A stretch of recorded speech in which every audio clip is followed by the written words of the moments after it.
सितंबर को पढ़ना है हमको, कुछ आर्टिकल डिस्कस करते हैं। इसमें 7 आर्टिकल्स हैं। इसमें 5 मेंशन है, 2 नीचे हैं, ठीक है। Bottom sports governance in India पढ़ना है हमको, और नेशनल स्पोर्ट्स गवर्नेंस एक्ट 2025 जो रिसेंटली आया है, on the basis of the national sports policy जो हम थोड़ा बात किए। तो आज हम पढ़ने वाले हैं कि इंडिया में स्पोर्ट्स की गवर्नेंस कैसे होती है सर, क्योंकि स्पोर्ट्स बहुत सारे हैं इंडिया में, और क्या प्रॉपर मैकेनिज्म है, इंस्टीट्यूशनल सेटअप कैसा है सर, पॉलिसी कौन सी है, एक्ट्स कौन से बने हुए हैं, कौन सी बॉडीज़ हैं जो गवर्न करती है सर, कौन सी मिनिस्ट्री है, कोई पर्टिकुलर पॉलिसी है जिसके अंडर गवर्नेंस होती है, ये सारी चीज़ें हमको देखनी है, ठीक है। तो स्पोर्ट्स गवर्नेंस इन इंडिया, और उसी से एसोसिएटेड ही एक्ट है स्पोर्ट्स गवर्नेंस एक्ट 2025।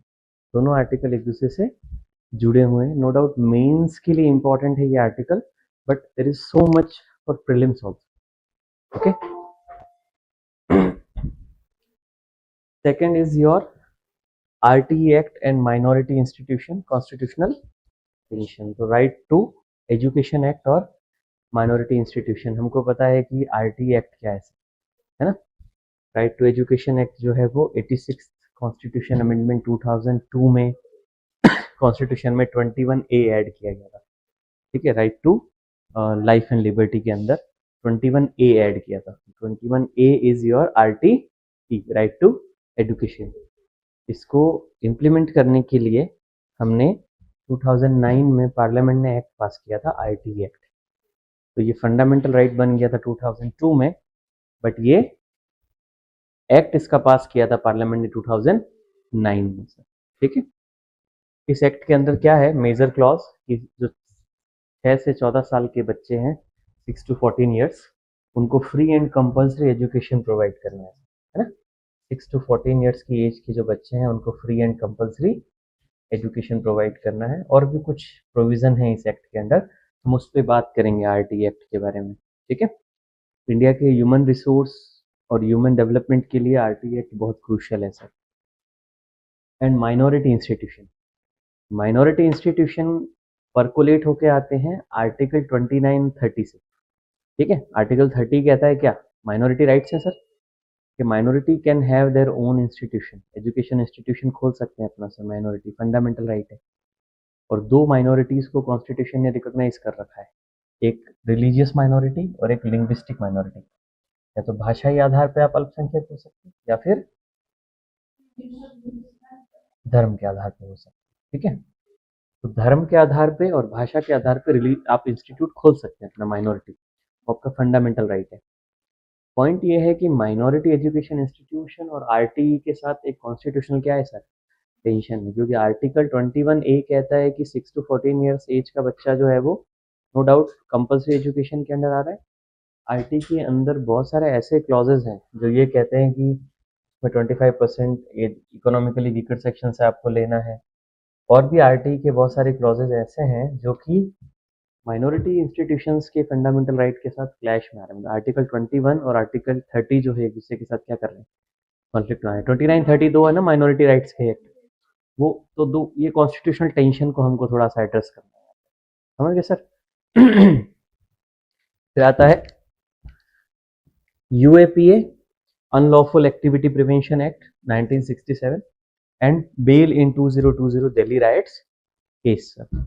ये जो UAPA है ये एक प्रिवेंटिव डिटेंशन लॉ है सर, ठीक है।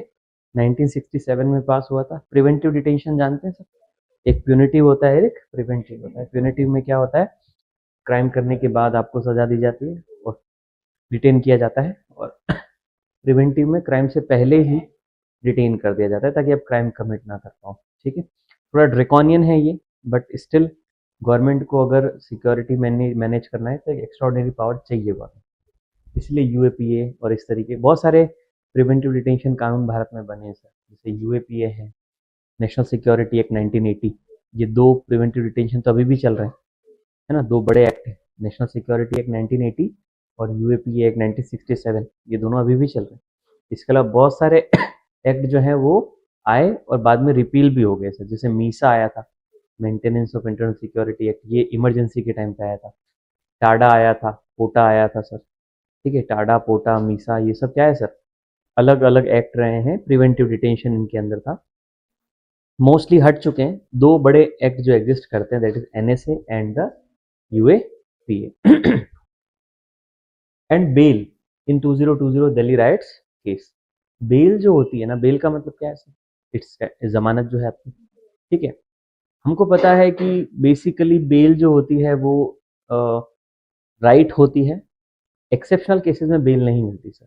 अगर प्राइमे फेसे ही लग रहा है, जैसे दो तरीके के केसेस होते हैं, कॉग्निजेबल और नॉन कॉग्निजेबल, उसी तरीके से बेलेबल और नॉन बेलेबल। तो बेलेबल केसेस वो होते हैं जिसमें बेल जो होती है वो मैटर ऑफ राइट होती है, मतलब डेफिनेटली बेल आपको मिल ही जाएगी सर। बेलेबल केसेस में क्या हो जाता है, bail is a matter of right, you will get it.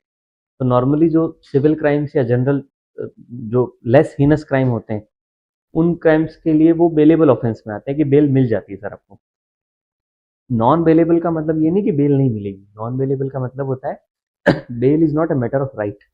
Bell जो है वो जज के डिस्क्रिप्शन पे डिपेंड करेगा। जज को अगर लगेगा कि हाँ इस केस में आपको बेल मिलनी चाहिए तो जज दे देगा, नहीं लगेगा तो नहीं देगा sir. As a matter of right नहीं रहेगा सर। तो नॉन बेलेबल में बेल मिलती है, बट वो जज के डिस्क्रिप्शन पे और सब्सटेंस पे डिपेंड करता है केस के, समझ गए सर। ये बेसिक डिफरेंस है बेलेबल और नॉन बेलेबल में। यूएपीए के जो केसेस होते हैं ना, ये वाले preventive detention, UAPA unlawful activity prevention act, ये थोड़े से सीवियर केसेस माने जाते हैं, ग्रेव केसेस माने जाते हैं, ठीक है। इन केसेस में बेल जो होती है वो थोड़ी एक्सेप्शनल ही मिलती है, मतलब बेल मिलती नहीं है सामने वाले पर्सन को अगर यूएपीए या नेशनल सिक्योरिटी एक्ट के अंडर वो अरेस्ट हो जाते हैं, ठीक है। ये थोड़े से डिफिकल्ट टू गेट बेल वाले एक्ट हैं प्रिवेंटिव डिटेंशन में, ठीक है। 2020 दिल्ली राइट्स का जो केस है दिल्ली में 2020 में राइट्स हुए थे सर, उसमें बहुत सारे लोगों को कॉन्स्पिरेसी में इन्वॉल्व माना गया था और उनको यूएपीए के अंडर क्या किया गया था, अरेस्ट किया गया था, ठीक है। उसमें एक्स जेएनयू के स्टूडेंट भी शामिल थे सर। काफ़ी 5-7 लोगों को उसमें अरेस्ट किया गया, अलग अलग उनकी ग्रेविटी के बेस पे, उनके इंटेलिजेंस के बेस पे। कुछ की कॉन्स्पिरेटर किन को माना गया, किन को सिर्फ इंफॉर्मेशन डिसमेट मतलब डिसमेशन करने के लिए पकड़ा गया। अलग अलग ग्रेविटी थी केस की, है ना। उमर खालिद एक पर्सन है जिसको की कॉन्स्पिरेटर माना गया कि पूरी प्लानिंग उस पर्सन ने करी थी, ठीक है। वो पर्सन को 2020 में ही अरेस्ट कर लिया गया था और उसके अलावा और भी लोग अरेस्ट हुए थे। मोस्टली जितने लोग अरेस्ट हुए थे इस दिल्ली राइट्स वाले केस के अंदर, उनमें से मोस्टली किसी के भी ऊपर अभी तक 5 साल के अंदर ट्रायल स्टार्ट नहीं हुआ सर। अभी तक भी ट्रायल स्टार्ट नहीं हुआ है। ट्रायल समझ गए ना, मुकदमा ही चालू नहीं होना, मतलब जो इन्वेस्टिगेटिंग एजेंसीज हैं, लॉ इन्फोर्समेंट एजेंसीज हैं, वो अभी तक उनके ऊपर प्रॉपर चार्जशीट भी दायर नहीं कर पाई है और कंटिन्यूसली वो जो है इनकार्सरेटेड है, इसका मतलब वो जेल में है सर। अभी तक वो लोग बाहर नहीं आए। तो ये कहीं ना कहीं एक थोड़ा सा ड्रेकोनियन प्रोविजन हो गया कि अगर कोर्ट को लग रहा है कि वो लोग की कॉन्स्पिरेटर है, तो कम से कम इन्वेस्टिगेटिंग एजेंसीज को तो चाहिए कि वो जल्दी से जल्दी इन्वेस्टिगेट करें। अब 5 साल, आप 5.5 साल ले लिए हो और आप अभी तक चार्जशीट मतलब ट्रायल ही स्टार्ट नहीं हुआ, तो मुकदमा चालू हो जाता और 5 साल हो जाते और वो जेल में होते तो समझ आता कि मुकदमा चल रहा है। बट मुकदमा ही चालू नहीं हुआ, मतलब 5 साल से केस के अंदर कोई विशेष प्रोग्रेस, कोई विशेष क्या, कुछ प्रोग्रेस ही नहीं हुई काइंड ऑफ। तो जब इतने लंबे समय से वो व्यक्ति जेल में है, ठीक है, तो उनके भी फंडामेंटल राइट्स हैं सर। और अगर अल्टीमेटली बाद में ये होगा कि केस दायर भी हो जाएगा और फाइनली कोर्ट को कोई सब्सटेंस नहीं मिलेगा और मान लो कोर्ट उनको रिहा कर देगी, तो 5 साल तक उनको इनकार्सरेट करके रखना और उसके बाद और थोड़े समय में केस चले फिर कुछ भी नहीं मिले, तो अगर 6 से 7 साल उनकी यूथ के अगर आप इस वाली प्रक्रिया में निकाल दोगे, तो उनके तो फंडामेंटल राइट्स वायलेट कर रहे हो ना आर्टिकल 21 को। नो डाउट यहाँ पे दो चीजें टकरा रही है, एक तो फंडामेंटल राइट टकरा रहे हैं उनके, दूसरा टकरा रहा है नेशनल सिक्योरिटी। तो नेशनल सिक्योरिटी के ग्राउंड पे कहा जा रहा है कि कहीं ना कहीं वो लोग इन्वॉल्व हैं सर। तो अभी रिसेंटली उसमें से 5 लोगों को शायद जमानत मिल गई थी और 2 लोग शायद अभी भी जेल में, जिसमें उमर खालिद को और शर्जिल इमाम, आई think Sharjeel Imam and Umar Khalid, 2 people involve, ठीक है, जो कि अभी भी जेल में है सर, है ना। उमर खालिद तो जिस दिन राइट्स में उस दिन दिल्ली में भी नहीं था वो बंदा, ठीक है। He was in Hyderabad, he was delivering one speech in Hyderabad, ठीक है। उसके कटे फटे किसी पार्ट को लेकर उसके ऊपर केस हुआ, still he is in jail, ठीक है। बहुत सारे दिल्ली राइट्स के अंदर बहुत सारे ब्लेटेंट स्टेटमेंट देने वाले लोग हैं जिन पे कोई केस नहीं हुआ सर, ठीक है। I am not saying whether these people are innocent और गिल्टी, ठीक है, it is the court to decide, but why this much delay? At least start the trial ना. For 5 years you haven't started the trial, this is the trouble. ठीक है, if you would have started the trial तो अभी तक शायद decision आ जाता है ना. गिल्टी है तो सजा दे दो, नहीं गिल्टी है तो इनोसेंट करके बाहर निकालो. ये जो बीच में लटका रखा है ना, that is just, it is showing the vulnerability of the system. It is showing कि यार आप निर्णय ही नहीं ले पा रहे. और इन्वेस्टिगेटिंग एजेंसीज चीजों को इतना लंबा थोड़ी खींच सकती हो, तो 20 साल खींच देंगे इन्वेस्टिगेशन को, है ना.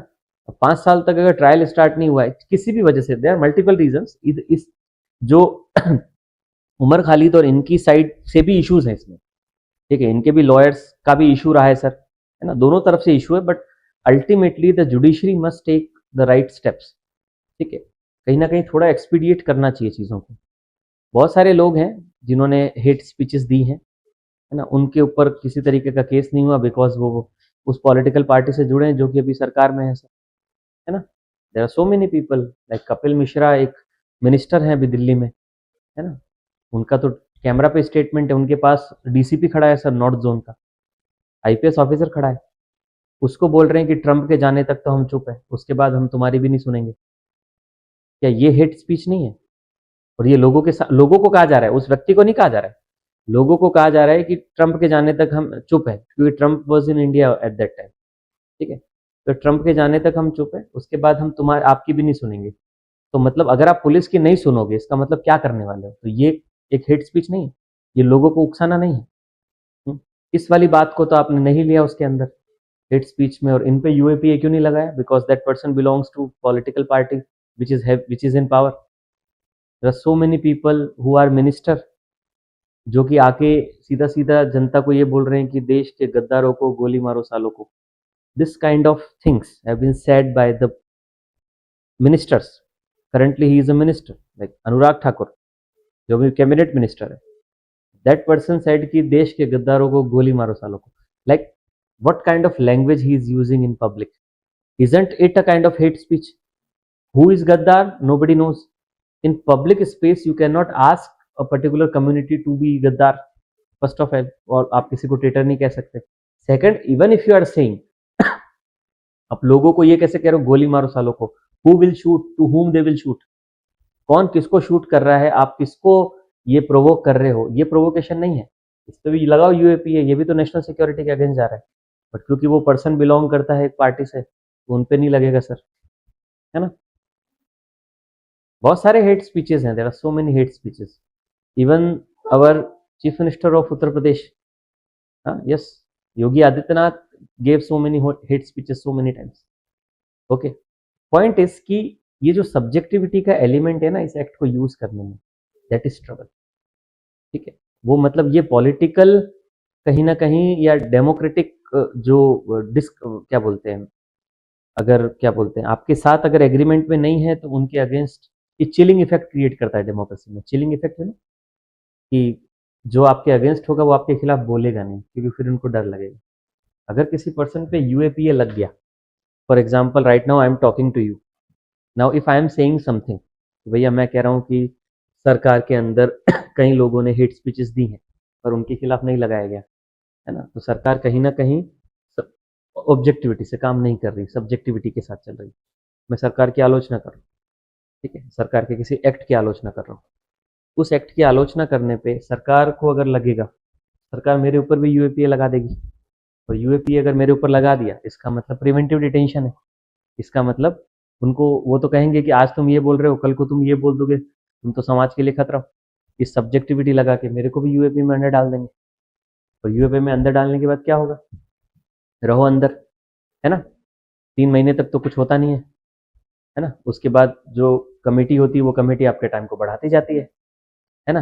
जब ट्रायल करने में 5 साल इन लगा दिए, ठीक है, जो कि काफी फेमस लोग हैं, फेमस मतलब वो पब्लिक डोमेन में उनको जानते हैं, है ना. अब मुझे तो कोई जानता नहीं है पब्लिक डोमेन में, है ना. तो बोलेंगे किसी योगेश को पकड़ लिया है, क्या लगाया? यूएपीए. यूएपीए क्या होता है? देशद्रोह. समझ रहे हो? हमारे गांव में तो सब हल्ला मच जाएगा, देशद्रोही है बेटा, हो जाएगा ना. समझ में आ रहा है? जनता को थोड़ी पता कि क्या है प्रिवेंटिव डिटेंशन, है ना. यूएपीए के लिए शब्द क्या यूज हो जाता है? देशद्रोही। सिडिशन यूज हो जाता है। सिडिशन को चलो अभी वो उसमें डाल रखा है सुप्रीम कोर्ट ने कि भैया सिडिशन वाले मामले को 124A जो है वो नहीं यूज होता, नए केस नहीं दर्ज होते। बाकी तो सिडिशन यूज हो जाता है ना? क्योंकि लैक ऑफ नॉलेज भी रहता है लोगों में, तो लोगों में तो यही बात आ जाती है ना कि अरे देशद्रोही है। देशद्रोह मतलब समझ रहे हो? देशद्रोह में लोगों में सीधा इमेज आता है बॉलीवुड मूवीज टाइप का। बॉलीवुड मूवी में देशद्रोही कौन होते हैं, है ना? समझ रहे हो? जो देश के अगेंस्ट बात कर रहे हैं, और मतलब मुगेम्बो देशद्रोही था, समझ रहे हो? मुगेम्बो देशद्रोही है। या फिर कोई ऐसा साइंटिस्ट देशद्रोही है जो दुश्मनों के साथ मिलकर सीक्रेट शेयर कर रहा है, तो देशद्रोही की इमेज तो वो होती है वहां पे, है ना? वो इमेज फिर लोगों के दिमाग में आ जाती है उस व्यक्ति की जो यूएपी है। और खास तौर पे उन लोगों के साथ तो ज्यादा समस्या हो जाती है जिनके नाम में क्या ऐड होता है? मोहम्मद ऐड होता है, अली ऐड होता है। समझ रहे हो? मतलब माइनॉरिटीज के साथ तो दिक्कत है। इसको आप डिनाई नहीं कर सकते, you can not deny this ना। ठीक है, आप डिनाई तो नहीं कर सकते कि भैया संभावनाएं ज्यादा है ना? एक व्यक्ति जिसपे यूएपीए लगा है और वो भारत बहुत कॉम्प्लेक्स देश है। उसकी कॉम्प्लेक्सिटी पॉलिटिकल पावर की यूटिलाइजेशन पे दिखती है, कैसे यूज कर रहे हैं पॉलिटिकल पावर, है ना? ये जो एक्ट्स है ना यूएपीए, और ये सब प्रॉन टू मिसयूज है, और होते भी है मिसयूज। सोनम वांगचुक, सोनम वांगचुक, ठीक है, he is in jail right now. Okay. और क्या एक्ट लगा के क्यों जेल में है, ठीक है। ठीक है, चलो अपन आते हैं अपनी बात पे। ये सब चीजें तो भारत में होती है, बट कहीं ना कहीं अनलॉफुल एक्टिविटी प्रिवेंशन या प्रिवेंटिव डिटेंशन पर से थोड़ा समस्या वाला है ना? क्योंकि इसका मिसयूज हो सकता है, और खासतौर पे पॉलिटिकल डिसेंट को कंट्रोल करने के लिए मिसयूज हो सकता है कि जो मेरे खिलाफ बोलेगा उसके खिलाफ मैं ये लगा दूंगा। ये समस्या है सर, इसको यूज करना। ठीक है, कई सारे सिविल सोशल एक्टिविस्ट के अगेंस्ट ये एक्ट लग सकता है, जर्नलिस्ट के अगेंस्ट ये एक्ट लगाया जा सकता है, लगा भी है सर, लगता है एक्ट, है ना? चलिए, और प्रिवेंटिव डिटेंशन में फिर क्या करोगे? राष्ट्रीय सुरक्षा से जोड़ देते हैं आपको कि आप राष्ट्रीय सुरक्षा के लिए खतरा। कौन खतरा है राष्ट्रीय सुरक्षा के लिए? एक आम आदमी जो सरकार की आलोचना कर रहा है। अच्छा, एक आम आदमी जो सरकार की आलोचना करता है वो राष्ट्र के लिए खतरा है, जबकि उसका लोकतांत्रिक अधिकार है सरकार से सवाल करना है। समस्या ये है कि लोकतंत्र का जो चौथा स्तंभ है वो सरकार से सवाल नहीं कर रहा है। ठीक है, समस्या यहाँ है। वो अगर सवाल कर रहा होता तो शायद आम आदमी को इस तरीके से इतने सवाल पूछने की जरूरत नहीं पड़ती। मुख्य काम तो मीडिया का था, पर मीडिया नहीं पूछ रहा। ठीक है, मीडिया जस्टिफाई कर देता है हर उस बात को जो सरकार करती है, जबकि मीडिया का काम होना चाहिए कि जो सरकार कर रही है उसके अंदर सारी चीजें इन्वेस्टिगेट करके अगर उसके अंदर कुछ भी बुरा है तो उस बुरे का जो मामला है वो डेफिनेटली उजागर करे। यस, इसमें कमी, आप कुछ अच्छा कर रहे हैं वो तो आपको निश्चित तौर पे करना है, आपका काम। बट अगर आप कोई गलती करेंगे तो उसका रियलाइजेशन कराना आपको बहुत जरूरी है। समझ गए? जनता को सरकार की अच्छाई बताने की जरूरत नहीं है मीडिया को। सरकार क्या अच्छा कर रही है ये जनता को मीडिया को बताने की जरूरत नहीं है सर। वो तो जनता के जीवन पे असर हो रहा होगा, जनता को अपने आप पता लग जाएगा। ठीक है, सरकार अगर कोई गलती कर रही है और डीपली कहीं रूटेड गलती है ना, उस गलती को उजागर करना कहीं ना कहीं बहुत इंपॉर्टेंट है जो मीडिया का काम। और इस बार अभी बिल्कुल रिवर्स हो रहा है। अभी मेजोरिटी ऑफ टाइम सरकार के कदम को सराहना और उनके काम को पूरा का पूरा एग्जैगरेट करना वो मीडिया कर रहा है, और सरकार से सवाल करने की जहां बारी आती है वहां वो काफी पीछे है। वहां फ्रीलांसर्स अपना काम कर रहे हैं कि सरकार से सवाल पूछा जाए, है ना? ये थोड़ी समस्या है सर, इस ट्रेंड को रिवर्स करना पड़ेगा, तभी हम थोड़ी डेमोक्रेटिक अकाउंटेबिलिटी को इंश्योर कर पाएंगे। बहुत जरूरी है, लोकतंत्र के लिए बहुत जरूरी है सवाल पूछना। ठीक है सर। बाकी और सरकारों की एक और समस्या है कि सरकार इलेक्शन मोड से बाहर नहीं आती, है ना? जैसे एग्जाम्पल के लिए आप बाहर निकलते हो ना, तो आप देखोगे कि हर समय जो गवर्नमेंट है ना, स्पेशली पिछले 10-12 साल से इलेक्शन मोड में ही रहती है। इलेक्शन मोड समझ गया ना? कि जैसे आप ध्यान दीजिएगा, कभी भी एडवर्टाइजमेंट लगा होता है ना, वो एडवर्टाइजमेंट लगा हुआ है कि एक तरफ प्राइम मिनिस्टर का फोटो है, एक तरफ सीएम का फोटो है। अगर दोनों एक पार्टी के हैं तो अदर पार्टी का पर्सन तो पीएम का फोटो लगाएगा नहीं, क्योंकि वो अदर पार्टी का है। सेम पार्टी होती तो पीएम का फोटो है, सीएम का फोटो लगा हुआ, फोटो के साथ उस पूरे बड़े से होर्डिंग में I am personally aware about it, because हमने जानकारी करी थी कि रायपुर में जो बड़े बड़े होर्डिंग्स हैं, अपने इंस्टीट्यूट के जस्ट बाहर जो बड़ा होर्डिंग लगा है, उस होर्डिंग का मंथली किराया कितना है। अगर 1 महीना 30 दिन के लिए आपका अगर फ्लेक्स इस पे रहेगा, ठीक है, 1 महीना 5 दिन 7 दिन सबका अलग अलग किराया होता है सर। मैं बता रहा हूँ बहुत किराया है, काफ़ी किराया है, मतलब जो बड़ा होर्डिंग है ना, काफ़ी किराया है इसका, लाखों में है सर। अब आप पूरे रायपुर में देखते हैं कि जो बड़े बड़े होर्डिंग्स हैं ये सारे, इन सारे होर्डिंग्स पे गवर्नमेंट का एड लगा रहता है। देखिए, गवर्नमेंट का एड लगाना is not a bad.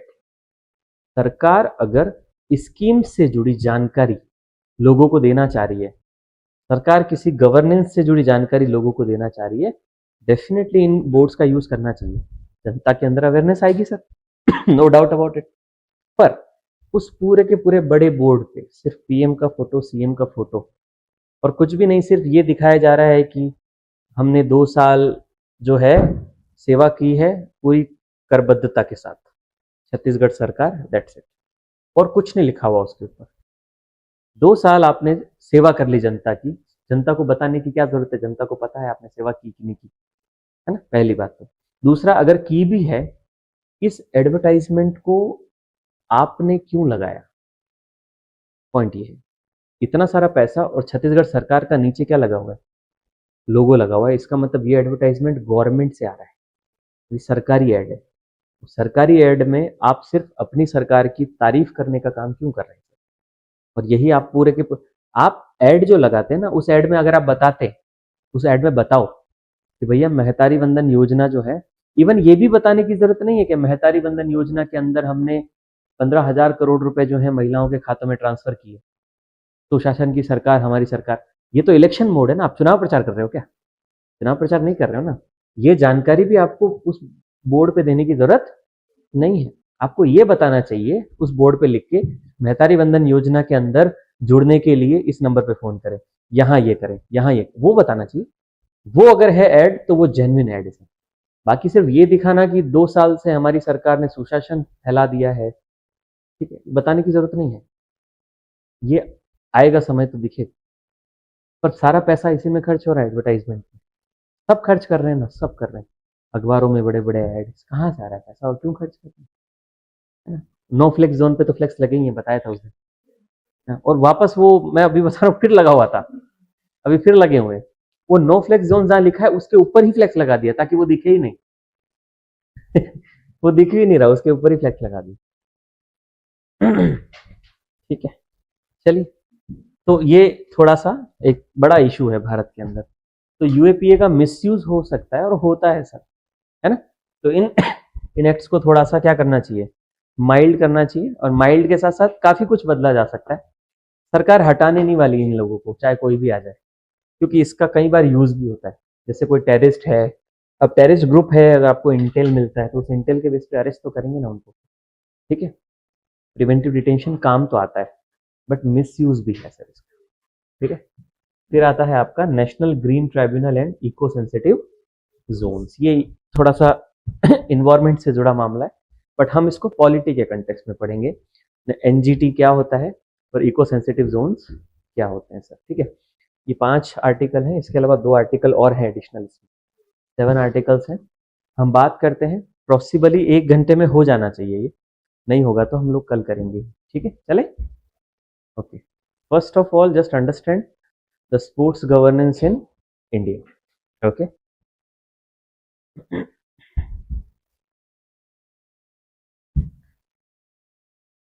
India में स्पोर्ट्स गवर्नेंस के लिए एक बात को ध्यान रखें कि हमारे यहाँ थोड़ा कॉम्प्लेक्स सिस्टम है स्पोर्ट्स की गवर्नेंस का। मैं आपको पहले समझा देता हूँ स्पोर्ट्स गवर्नेंस का सिस्टम कैसा है। इंडिया में एक मिनिस्ट्री है sir, ministry of youth development and sports, ठीक है सर। एक मिनिस्ट्री ऑफ यूथ है आपके यहाँ सर, युवा मामलों का मंत्रालय है, और एक खेल मंत्रालय, दोनों जुड़ा हुआ एक ही है सर मंत्रालय, ठीक है। ये मिनिस्ट्री ना एपेक्स लेवल एजेंसी है, जो कि इंडिया में स्पोर्ट्स को कोऑर्डिनेट और रेगुलेट करती है सर। ये कोड वगैरह बनाती है, रेगुलेट करती है, ठीक है। इस मिनिस्ट्री से एसोसिएटेड एक ऑफिस है सर, एक अटैच्ड बॉडी है, उसका नाम है sports authority of India, Sai बोलते हैं जिसको, SAI, sports authority of India. इसकी हायरार्की को समझ लीजिए, मल्टी लेयर्ड इंस्टीट्यूशन है इंडिया के अंदर। ठीक है, मैं आपको एक पिक्चर बना दूंगा, समझ में आ जाएगा। ठीक है, इंडिया में सबसे ऊपर कौन है सर? मिनिस्ट्री ऑफ पूरे। ठीक है, मिनिस्ट्री है सबसे ऊपर, कौन है सर? मिनिस्ट्री है। ठीक है, मिनिस्ट्री के से एसोसिएटेड एक ऑफिस है, that is SA, sports authority of India से। स्पोर्ट्स अथॉरिटी ऑफ इंडिया जो है वो एपेक्स एजेंसी है सर, मतलब मिनिस्ट्री जो है वो पॉलिसी मेकिंग करेगी, स्पोर्ट्स अथॉरिटी ऑफ इंडिया जो है वो मोस्टली ग्राउंड लेवल पे उसको एग्जीक्यूट करती है। मतलब वो मिनिस्ट्री है, ये इंस्टीट्यूशन है जो ये काम करता है, SAI, sports authority of India. फिर स्पोर्ट्स अथॉरिटी ऑफ इंडिया के अलावा पैरेलली आपको मिलती है बहुत सारी national sports federation. National sports federation, इस बात को थोड़ा ध्यान से समझेंगे। National sports federation national sports federation क्या होती है ना, कि इंडिया में जितने स्पोर्ट्स हैं अलग अलग ना, उन सारे स्पोर्ट्स के लिए अलग अलग बॉडीज बनी हुई हैं सर। जैसे हॉकी के लिए अलग बॉडी बनी हुई है सर, रेसलिंग के लिए अलग बनी हुई है, फुटबॉल के लिए अलग बनी हुई है, क्रिकेट के लिए अलग बनी हुई ना सर। जरूरी नहीं है कि उनका नाम के अंदर फेडरेशन वर्ड यूज हो। नेशनल स्पोर्ट्स फेडरेशन बहुत सारी है भारत के अंदर। ठीक है, ध्यान से सुनना इसको। वो इंडिविजुअल स्पोर्ट्स को रेगुलेट करती है और उस इंडिविजुअल स्पोर्ट्स के डेवलपमेंट का काम करती है। बात समझ में आ रही? भारत के अंदर सिस्टम ऐसा है कि जो स्पोर्ट्स है उस स्पोर्ट्स का जो रेगुलेटरी ओवरसी है वो साई और मिनिस्ट्री करते हैं सर, रेगुलेटरी ओवरसी। बट उसके स्पोर्ट्स के टेक्निकल एस्पेक्ट और वो जो सारी चीजें हैं ना, वो स्पोर्ट्स की खुद फेडरेशन संभालती है। बात समझ में आ रही? अकॉर्डिंग टू इंटरनेशनल स्टैंडर्ड होता है। मतलब स्पोर्ट्स की इंटरनल गवर्नेंस के अंदर, टेक्निकल गवर्नेंस के अंदर गवर्नमेंट पर से इंटरवीन नहीं करती। मतलब काइंड ऑफ स्पोर्ट्स गवर्नेंस को क्या दे रखी है सर? ऑटोनॉमी दे रखी है। समझ रहे? मतलब ये है कि आप टेक्निकली उसको गवर्न करें सर, ऐसा सिस्टम बना हुआ है सर। ट्रबल है इसके अंदर, बता रहा हूं। पर तो स्पोर्ट्स के अंदर बहुत सारी नेशनल स्पोर्ट्स क्या है सर इंडिया में? फेडरेशन है। जैसे एग्जांपल के लिए हॉकी इंडिया है sir, hockey India, hockey India India में हॉकी देखती है सर, है ना। फुटबॉल फेडरेशन है, रेसलिंग फेडरेशन ऑफ इंडिया है सर, BCCI है, board of cricket control in India, है ना। अभी आएगा आगे, डोंट वरी, अभी समझ लो बस इसको, स्ट्रक्चर को, हायरार्की समझ लो। फुटबॉल के लिए क्या है सर? फीफा नहीं है, फीफा तो इंटरनेशनल लेवल पर, इंडिया में फुटबॉल एसोसिएशन है। ठीक है, तो इस तरीके की बॉडी है जो नेशनल लेवल पे पर्टिकुलर स्पोर्ट्स को क्या करती है सर? रेगुलेट करती है, पर्टिकुलर स्पोर्ट्स को कंडक्ट करवाती है, उसके गेम्स कंडक्ट करती है, सारा वही करती है। समझ गए? ये हो गया नेशनल लेवल पे। ठीक है, इंपॉर्टेंट बात ये है कि ये जितनी फेडरेशंस हैं, इनमें से कोई भी फेडरेशन जो है वो न तो कॉन्स्टिट्यूशनल है, न ही स्टैट्यूटरी। ठीक है, और न ही सरकारी है, वो गवर्नमेंट बॉडी भी नहीं होती। इस बात का ध्यान रखेंगे। They are neither constitutional, no statutory and not legal, नहीं बोलेंगे, मतलब इलीगल नहीं बोलेंगे, पर यह है कि किसी कानून के अंतर्गत नहीं बनी है सर, न संवैधानिक है न वैधानिक है सर। समझ गए? अब संवैधानिक वैधानिक नहीं है, इसका मतलब वो जितनी फेडरेशन है सारी की सारी प्राइवेट बॉडीज है। क्या है? प्राइवेट बॉडीज है। पर प्राइवेट बॉडीज है, पर इसका मतलब ये नहीं कि रिकॉग्नाइज नहीं है। स्पोर्ट्स अथॉरिटी ऑफ इंडिया जो है, जब तक इन बॉडीज को रिकॉग्नाइज नहीं करेगा, वो बॉडी प्रॉपरली फंक्शन नहीं कर पाएगी। मतलब उसको रिकॉग्निशन मिलेगा। और यूजुअली सोसाइटीज रजिस्ट्रेशन एक्ट जो है 1860, इसके अंदर रजिस्टर्ड होती है सर, सोसाइटीज रजिस्ट्रेशन एक्ट। मतलब वो एक तरीके की क्या होती है सर? सोसाइटी होती है, ताकि गवर्नमेंट से उसको क्या मिले सर? एड और ग्रांट्स। तो सरकार जो है इन सारी एसोसिएशन जो कि रिकॉग्नाइज हो जाती है, एक बार रजिस्टर्ड हो जाती है इस स्पोर्ट्स सोसाइटी रजिस्ट्रेशन एक्ट के अंडर, वो ग्रांट्स के लिए एलिजिबल हो जाती है। तो सरकार डेफिनेटली इन सबको क्या देती है सर? ग्रांट्स और एड देती है सर। समझ गए? पूरा टेक्निकल रेगुलेशन वही देखते हैं सर, है ना। कंपटीशन भी वही करवाते हैं, बेस्ट प्लेयर्स को भी वही चूज करते हैं सर। समझ गए? डन। अब आती है, ये तो हो गई नेशनल लेवल पे। ठीक है, अब आती है स्टेट लेवल की एसोसिएशंस। ठीक है, स्टेट लेवल की एसोसिएशन यूजुअली स्टेट लेवल के जो एक्ट्स वगैरह होते हैं उनके अंडर रजिस्टर्ड होती है ना, और वो स्टेट लेवल पे काम करती है जो ये नेशनल लेवल पे करती है। समझ गए? हर स्टेट की जो पर्टिकुलर स्पोर्ट्स की जो एसोसिएशन होती है वो उसकी नेशनल एसोसिएशन से एसोसिएटेड होती है। समझ गए? जैसे एग्जांपल के लिए हॉकी इंडिया है, ये इंडिया की नेशनल फेडरेशन है हॉकी के लिए। अब छत्तीसगढ़ का हॉकी एसोसिएशन, राजस्थान का हॉकी एसोसिएशन, यूपी का हॉकी, ये सब एसोसिएट किससे होंगे? हॉकी इंडिया से। मतलब ये सब इससे एसोसिएटेड। वैसे फुटबॉल के लिए उससे एसोसिएटेड। और ये सारी बॉडीज भी क्या होती है? वापस प्राइवेट ही होती है सर, स्टेट रिकॉग्नाइज करता है इनको। समझ गए? वो स्टेट लेवल पे चीजें क्या करती है? काम करती है। आ रहा समझ में? डन। इसके अलावा इंडिया के अंदर है एक और बॉडी जिसका नाम है Indian Olympic association. Indian Olympic association. देखो, स्पोर्ट्स गवर्नर में बहुत कंफ्यूजन होता है लोगों को, है ना। हम लोग उस दिन, याद है आपको, एडवोकेट्स एक्ट पढ़े थे, उसके अंदर हमने bar council of India, state की काउंसिल्स, याद है, bar association, supreme court bar association, इन सब में क्लैरिटी करी थी। उसमें बहुत कंफ्यूजन होता था सबको, है ना। आई थिंक उस दिन के बाद नहीं हो रहा होगा। क्लैरिटी है कि कौन सी स्टैट्यूटरी बॉडी है और कौन सी वॉलंटरी बॉडीज है ना। उसी तरीके से स्पोर्ट्स गवर्नेंस का भी एक हायरार्की समझो अच्छे से, है ना। तो ministry, sports authority of India which is apex agency, association अलग अलग स्पोर्ट्स को अलग अलग रेगुलेट करती है। उनकी वापस क्या होती है सर? स्टेट लेवल पे अलग अलग एसोसिएशन होती है ना। और एक है इंटरनेशनल इंडियन ओलंपिक एसोसिएशन। इसके नाम से ही दिख रहा होगा, पता है क्या करती है ये ओलंपिक्स के लिए इंडिया की टीम्स को पिक करती है और उसके लिए लोगों प्लेयर्स को क्या करती है? तैयार करती है in association with national sports federation. समझ में आ रहा है? ओलंपिक्स के लिए टीम्स को पिक करेगा कौन? ओलंपिक एसोसिएशन, इनके साथ कोऑर्डिनेशन में। क्योंकि हॉकी इंडिया बताएगा ना कि इंडिया के अभी तक 1-2 साल के अंदर बेस्ट हॉकी प्लेयर्स यही है, फिर वो और ये दोनों मिलकर इंडिया की हॉकी टीम सेलेक्ट करेंगे जो ओलंपिक में इंडिया को रिप्रेजेंट करेंगे। समझ गए सर? Getting it? और ये इंडियन ओलंपिक एसोसिएशन जो है वो इंटरनेशनल ओलंपिक कमिटी जो है, जो कि ओलंपिक्स कंडक्ट कराती है, उसमें भारत की क्या है सर? मेंबरशिप है। मतलब आईओए कनेक्ट रहता है किससे? आईओसी से, इंटरनेशनल ओलंपिक कमेटी के साथ कनेक्ट रहता है। ठीक है, तो ओलंपिक कमेटी आईओसी जो है वो जितने भी रूल्स रेगुलेशन बनाती है उन सारे रूल्स रेगुलेशन को आईओए जो है वो कहीं ना कहीं भारत के सारे सारे स्पोर्ट्स फेडरेशन को क्या करता है? कन्वे करता है कि भैया ये रेगुलेशंस फॉलो करने हैं। मतलब एक स्टैंडर्ड ऑपरेटिंग प्रोसीजर बताता है, स्पोर्ट्स की टेक्निकलिटी बताता है। समझ में आ गया? इसके अलावा एक एजेंसी है anti doping agency, national anti doping agency, national anti doping agency. ठीक है, ये एजेंसी का काम पता चल रहा है। डोपिंग एजेंसी जानते हो ना? हाँ, डोपिंग का मतलब होता है कि आप कुछ सब्सटेंसेस ऐसे होते हैं जो बैंड सब्सटेंसेस हैं, जो स्पोर्ट्समैन होगा वो उन बैंड सब्सटेंसेस को यूज नहीं कर सकता सर। वो बैंड सब्सटेंसेस की लिस्ट कौन बताता है? यूजुअली इंटरनेशनल डोपिंग एजेंसी है, वो बताती है।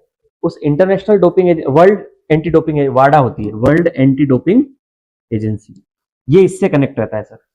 इसके स्टैंडर्ड जो होते हैं डब्ल्यूएडीए के, वो एनएडीए को पता रहते हैं, और एनएडीए जो है वो पूरे इंडिया के स्पोर्ट्स फेडरेशन के साथ कनेक्ट रहता है, और इंडिया की स्पोर्ट्स फेटर्निटी में वो अपने स्टैंडर्ड को रेगुलेट करता है, अवेयरनेस फैलाता है कि कौन से जो है सब्सटेंसेस जो है बैंड सब्सटेंसेस है, आपको यूज नहीं करने सर। ठीक है, क्योंकि आप अपनी कैपेसिटी को इन्हांस करने के लिए कुछ सब्सटेंसेस यूज कर सकते हो, है ना। अगर वो यूज करोगे आप, टेस्टोस्टेरोन बढ़ाने का कुछ आपने सब्सटेंस यूज कर लिया जो बैन है सर, और वो यूज करके अगर आप स्पोर्ट्स में पार्टिसिपेट करते हो तो आपके ऊपर अगर डोपिंग टेस्ट होगा तो बैन भी लग सकता है। तो ये एनएडीए जो है, ये जब स्पोर्ट्स इवेंट होते हैं तो ये वहां पे भी डोपिंग टेस्ट करता है इवेंट से पहले। इनकी प्रक्रिया होती है सर, ब्लड टेस्ट वगैरह जो भी करने की। इसके अलावा वो इन जनरल अवेयरनेस भी फैलाता है। आ रहा समझ में सर?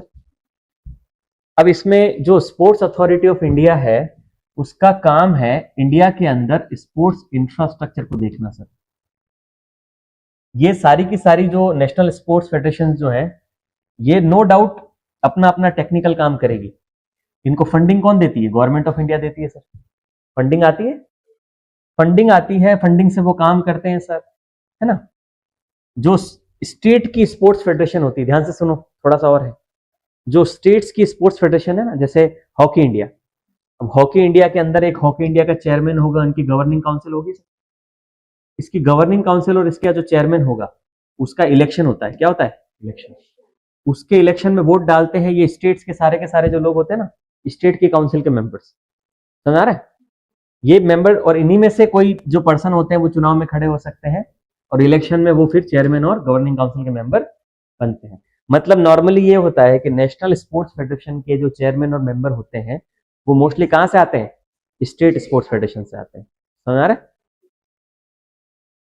तो अगर आपको इनमें से किसी का चेयरमैन या वो बनना है तो आपको पहले अपनी स्टेट की स्पोर्ट्स फेडरेशन का मेंबर बनना पड़ेगा या उसका चेयरमैन बनना पड़ेगा। समझ गए सर? अब स्टेट वाली का चुनाव कैसे होगा, क्या होगा, वो स्टेट्स में अलग अलग होता है सर। सब स्टेट्स का क्या है? अलग अलग प्रोसेस है सर। आ रहा समझ में? और इसमें जरूरी नहीं कि स्पोर्ट्स वाला पर्सन ही जाए, इसमें जरूर कोई भी जा सकता है। पॉलिटिशियंस भी घुस जाते हैं इसमें है ना, घुस जाते हैं। ये समस्या है भारत की। मोटा मोटी समझ में आया? मोटा मोटी चमक गया? ठीक है। हाँ, यही बात बता रहा हूं मैं कि ये सब प्राइवेट ऑर्गेनाइजेशन है। प्राइवेट इन द सेंस का मतलब है कि गवर्नमेंट की ओनरशिप नहीं। गवर्नमेंट की ओनरशिप नहीं है तो नेशनल स्पोर्ट्स फेडरेशन में हॉकी इंडिया का ओनर कौन है सर? हॉकी इंडिया का ओनर कौन? यूजुअली इनके ओनर यही स्टेट फेडरेशन होती है हमारी। मतलब यूजुअली जैसे बीसीसीआई है, board of cricket control in India. BCCI private organisation है, सोसाइटी रजिस्ट्रेशन में वो भी रजिस्टर्ड है। बीसीसीआई का ओनर कौन है सर? भारत में क्रिकेट टीम चला रहे हैं, वो क्रिकेट चला रहे हैं, कौन है ओनर बीसीसीआई का? बीसीसीआई का ओनर जो है मोस्टली स्टेट क्रिकेट एसोसिएशन होती है। ठीक है, बड़ी बड़ी स्टेट क्रिकेट एसोसिएशन, उसके अंदर क्या है सर? स्टेक होल्डर्स हैं। तो इस तरीके से इसकी ओनरशिप क्या होती है?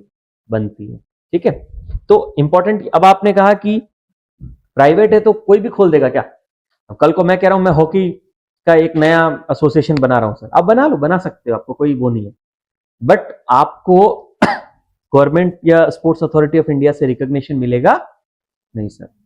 अगर आप काफी पावरफुल पर्सन और आप बनाने की कोशिश करोगे, है ना, तो आप बना सकते हो। बट पॉइंट ये है कि या तो आपको मर्ज कर दिया जाएगा, है ना, ऑल टुगेदर अलग तो चलने दिया जाएगा नहीं। आप कर सकते हो अगर चाहोगे तो, ये इसमें कोई वो लीगल रोक टोक नहीं है।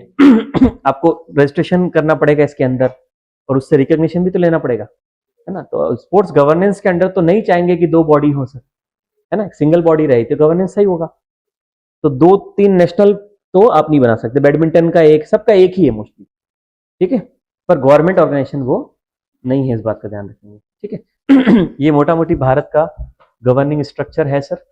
ठीक है, और क्या है? हाँ, स्पोर्ट्स अथॉरिटी ऑफ इंडिया सबसे पावरफुल बॉडी है सर, सबसे ज्यादा पैसा इसी के पास रहता है, और भारत के अंदर स्पोर्ट का इंफ्रास्ट्रक्चर यही मेंटेन करती है। ठीक है, राज्य अपने यहाँ पे खर्चा करके स्पोर्ट्स का इंफ्रास्ट्रक्चर बना सकते हैं, बट राष्ट्रीय स्तर पे बेस्ट इंफ्रास्ट्रक्चर कौन मेंटेन करता है? Sports authority of India. ठीक है, जैसे पटियाला में एथलेटिक्स की एकेडमी बनी हुई है स्पोर्ट्स अथॉरिटी ऑफ इंडिया की, है ना, तो वो बेस्ट एकेडमी है इंडिया की। मतलब वहां पे सारी, मतलब बेस्ट क्वालिटी वर्ल्ड लेवल की वहां मिल जाती है एथलेटिक्स की। समझ गए सर? तो इस तरीके से ये सारी चीजें रहती है। ठीक है, तो सबसे ऊपर कौन है? मिनिस्ट्री। मिनिस्ट्री के नीचे स्पोर्ट्स अथॉरिटी ऑफ इंडिया।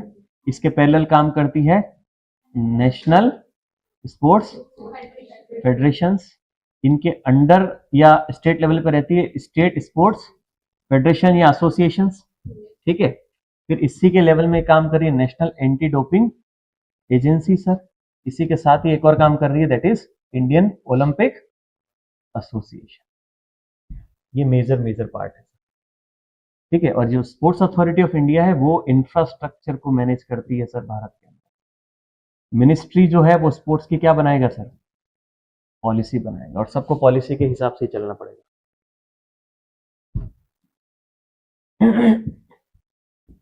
कोई छूट गया होगा तो आ जाएगा। चले।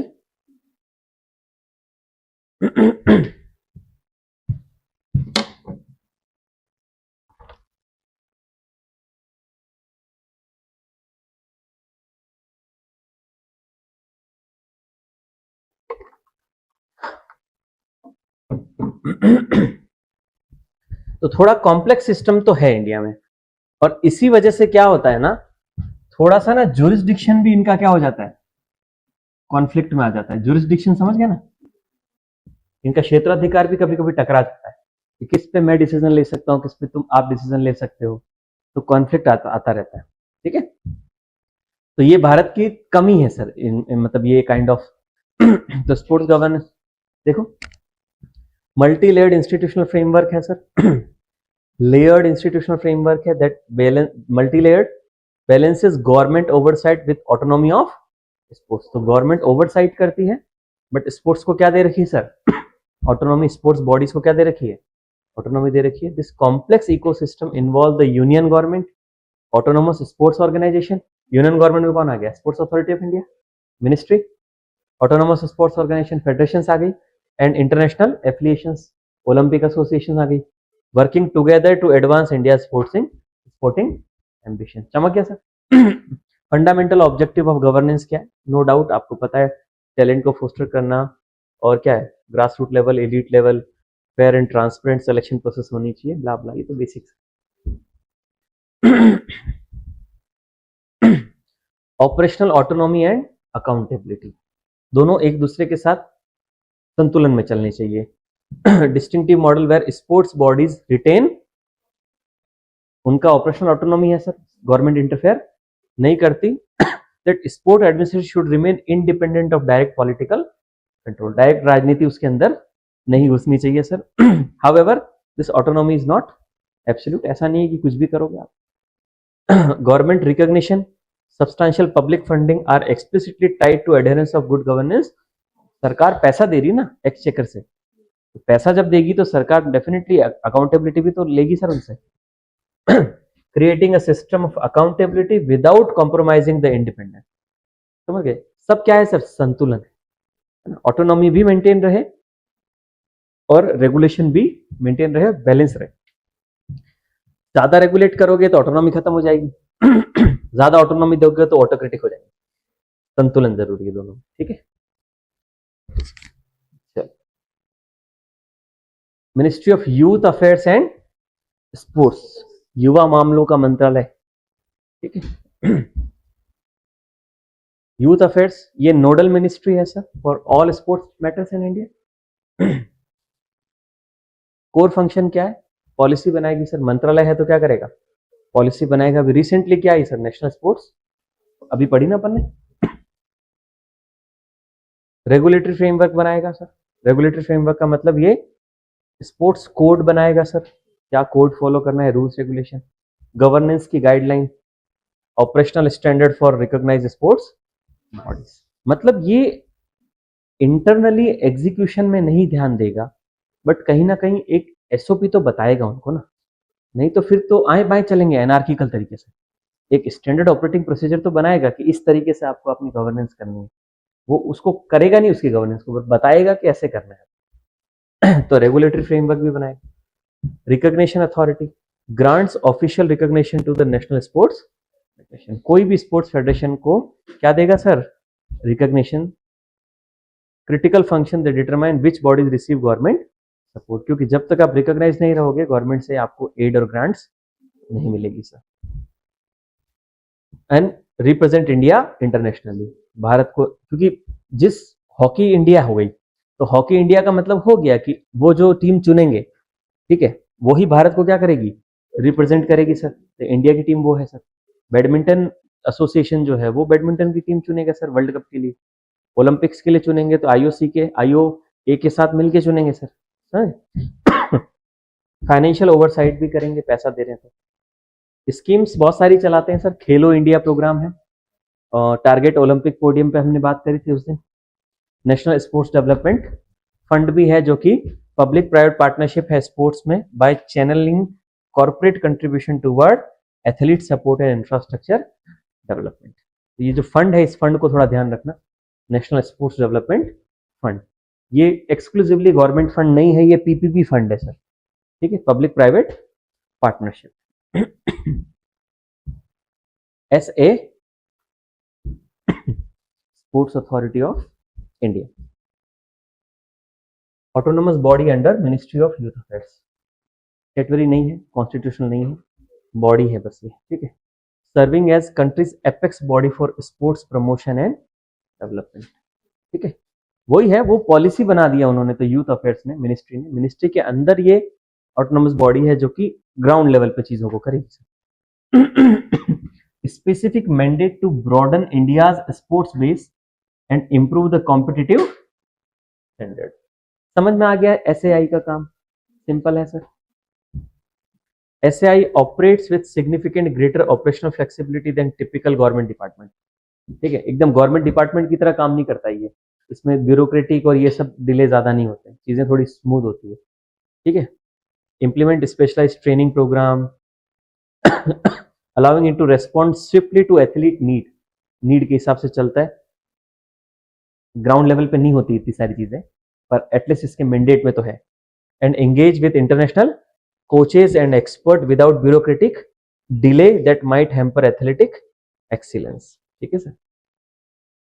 प्राइमरी फंक्शन क्या है? Elite athlete training. Elite training का क्या मतलब है? इंटरनेशनल लेवल की ट्रेनिंग देनी है सर। इलीट मतलब समझ गया ना, इंटरनेशनल स्टैंडर्ड की ट्रेनिंग देनी है। बहुत सारे स्पोर्ट्स जो हैं जो ओलंपिक में होते हैं, अपन ने बात करी थी ना, तो ओलंपिक्स में बहुत स्पोर्ट्स हैं जिसमें इंडिया पार्टिसिपेट ही नहीं करता है ना। कहाँ पार्टिसिपेट करना चाहता है तो क्वालिफाई नहीं होता है ना। आप कोई टॉप रैंकर्स को लेंगे ना, सबको नहीं लेंगे है ना। ओलंपिक्स में कितने सारे देश पार्टिसिपेट करते हैं? 193 कंट्री यूनाइटेड नेशन में सब ओलंपिक में पार्टिसिपेट नहीं कर पाती। क्यों? क्योंकि क्वालिफाई नहीं होते उनके जो प्लेयर्स हैं, है ना। ओलंपिक्स में अगर आप 100 मीटर का रेस करवा रहे हो, 100 मीटर के रेस में कितने लोग खड़े होते हैं आपने देखे? 8-9 लोग खड़े होते हैं, 10 लोग खड़े होते हैं, इससे ज्यादा नहीं खड़े होते, है ना। 190 लोगों में सबको बोलोगे अपने बेस्ट को भेजो, 190 लोगों का रेस कैसे कराओगे? नहीं, है ना। उनका पहले क्या होता है? क्वालिफिकेशन, क्वालिफाइंग राउंड होता है। क्वालिफाइंग में जो टॉप 10 निकलते हैं वही फाइनल रेस में पार्टिसिपेट करते हैं, ठीक है। उसी टॉप स्पोर्ट्स में, सारे स्पोर्ट्स में जो टॉप होते हैं वही लोग ओलंपिक्स में फाइनली खेल पाते हैं, है ना। एग्जाम्पल के लिए इंडिया में साइकिलिंग रेस का कल्चर नहीं है सर, तो इंडिया साइकिलिंग रेस में अपनी टीम भेजता ही नहीं है, और अगर भेजेगा भी तो क्वालिफाई नहीं कर पाएगी, क्योंकि वहां इतना कल्चर है, जहाँ पे ऑस्ट्रेलिया में कल्चर है सर, इतना बढ़िया साइकिलिंग कर रहे हैं वहां पे, है ना। आप देखो कि जो क्या है सर, स्विमिंग है, ठीक है, स्विमिंग में कहाँ इंडिया कोई मेडल वेडल मिल नहीं रहा कभी, जबकि आप देखो कि कितने बड़े बड़े बड़े चैंपियन प्लेयर रहे हैं। माइकल फेल्प्स का नाम सुना होगा, है ना, कितने 7-8 गोल्ड है सर ओलंपिक्स के। तो कई सारे स्पोर्ट्स ऐसे हैं जो इंडिया खेलता ही नहीं है, और यहाँ पे कल्चर नहीं है सर। जूडो में देखो इंडिया को नहीं मिल रहा है कभी, है ना। बहुत सारे ऐसे गेम्स हैं जिसमें नहीं मिलता सर। जूडो होता है ना, आता है किसी को? नहीं आता, वेरी गुड। कराटे आते? चेस आता है, वेरी नाइस। चेस होता नहीं ना पर ओलंपियाड चेस का ओलंपियाड अलग से होता है। पार्टिसिपेट करो। तो इलीट ट्रेनिंग, ठीक है, world class coaches, sports science, performance analysis, ये सब। इंफ्रास्ट्रक्चर डेवलपमेंट, सुन लो भैया, है ना। प्रीलिम्स में अगर क्वेश्चन आया तो कंफ्यूज हो जाओगे, गड़बड़ कर दोगे।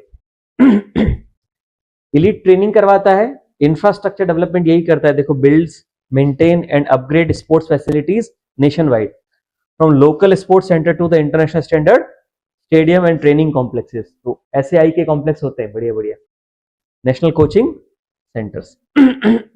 ये देखो दिख रहा है ना, जैसे इस तरीके की एकेडमीज होती है अच्छी अच्छी बढ़िया बढ़िया। कौन जीतेगा दोनों में से? है ये जीतेगा या आगे निकल गया है? इन दोनों से आगे निकल गया ये।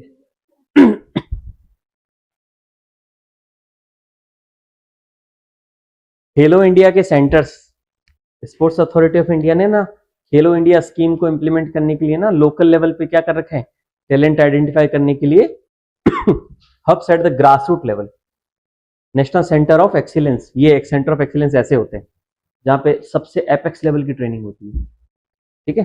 जैसे देखो बेंगलुरु एथलेटिक्स के लिए कहाँ है सर, बेंगलुरु में है। पटियाला फॉर मल्टी स्पोर्ट्स, है ना।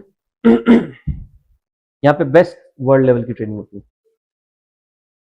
इंडियन ओलंपिक्स एसोसिएशन, ठीक है, 27 में बनी थी सर, पढ़ लेंगे इसको।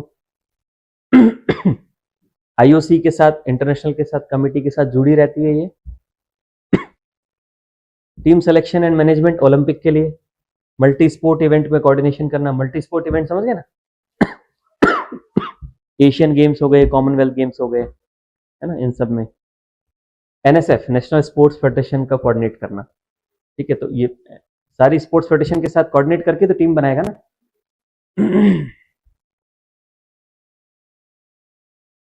नेशनल स्पोर्ट फेडरेशन, अलग अलग स्पोर्ट्स की अलग अलग है sir. Board of control for BCCI भी क्या है सर, एक स्पोर्ट्स फेडरेशन ही जो क्रिकेट देखती है। बट बीसीसीआई किसी तरीके की सरकार से सहायता नहीं लेती, सरकार को सहायता कर देती है ये, इसके पास बहुत पैसा है। क्योंकि व्यूअरशिप बहुत ज्यादा है क्रिकेट की, है ना। अभी स्टार्ट हो गया होगा, 1 मिनट रुको। क्या कर रहे हैं नीदरलैंड के साथ, नीदरलैंड के साथ क्या कर रही है इंडिया। पाकिस्तान को तो मकेल दिया अच्छे से ना, पाकिस्तान में कंपटीशन खत्म हो गया। एक दौर था, ठीक है, मतलब मैं बहुत छोटा था उस समय, तो पाकिस्तान की जो टीम होती थी ना भैया, उस समय भारत पाकिस्तान का मैच होता था। भारत पाकिस्तान के टोटल अभी जितने मैच हुए ना क्रिकेट के, जाके चेक करना। अभी तक भी आप देख रहे हो ना कि कम से कम 5-7 साल से तो क्रिकेट ऑब्जर्व कर रहे होंगे। आपको नहीं लगता कि पाकिस्तान को इंडिया कभी भी मसल देता है क्रिकेट में, तुच्छ लगती है ना पाकिस्तान अभी भी जाके। तो आपके हिसाब से अभी तक जितने टोटल मैच हुए होंगे, इंडिया ज्यादा जीता होगा पाकिस्तान से? उल्टा हुआ है बिल्कुल। अभी तक भी पाकिस्तान भारत से ज्यादा मैच जीता है, रिकॉर्ड, ठीक है। क्योंकि उस समय 90s की जो टीम थी पाकिस्तान की, लिटरली बहुत डेंजरस टीम थी।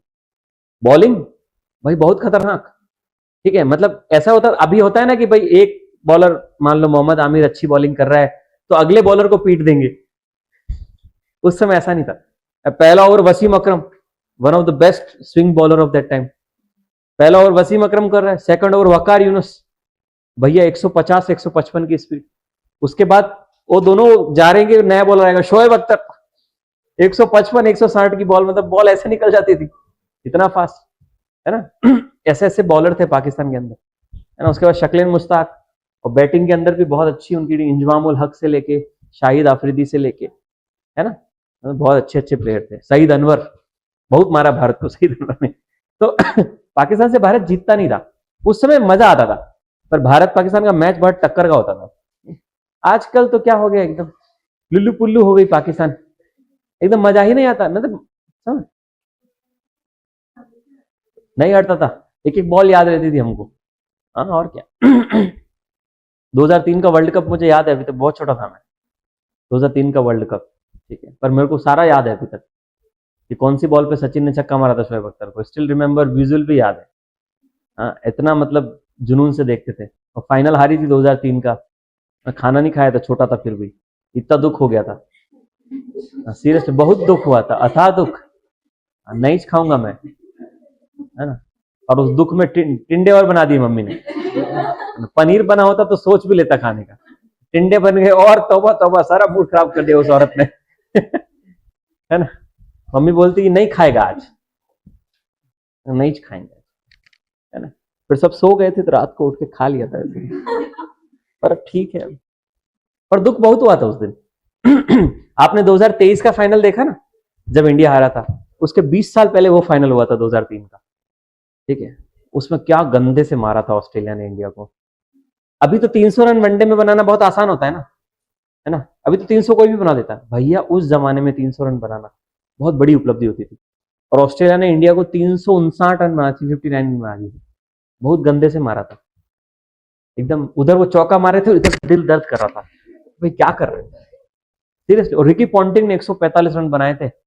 वो दिन आज का दिन है, मुझे बंदा पसंद ही नहीं है वो। मुझे पसंद ही नहीं है, इतने ऐसे मारता है, कोई धागा खोल दिया पूरा। 145 रन मारा बंदा। और उसके बाद मैच के बाद क्या हुआ, एक रिकी पॉन्टिंग ने ना एक 6 मारा था, ऐसे जहीर खान को 6 मारा, ऐसे किया और ऐसे किया, सिर्फ ऐसे किया ऐसे, और एक हाथ छोड़ दिया, बॉल मतलब समझ रहे हो, मिड विकेट पे छक्का चला गया। मिड विकेट पे छक्का चला गया।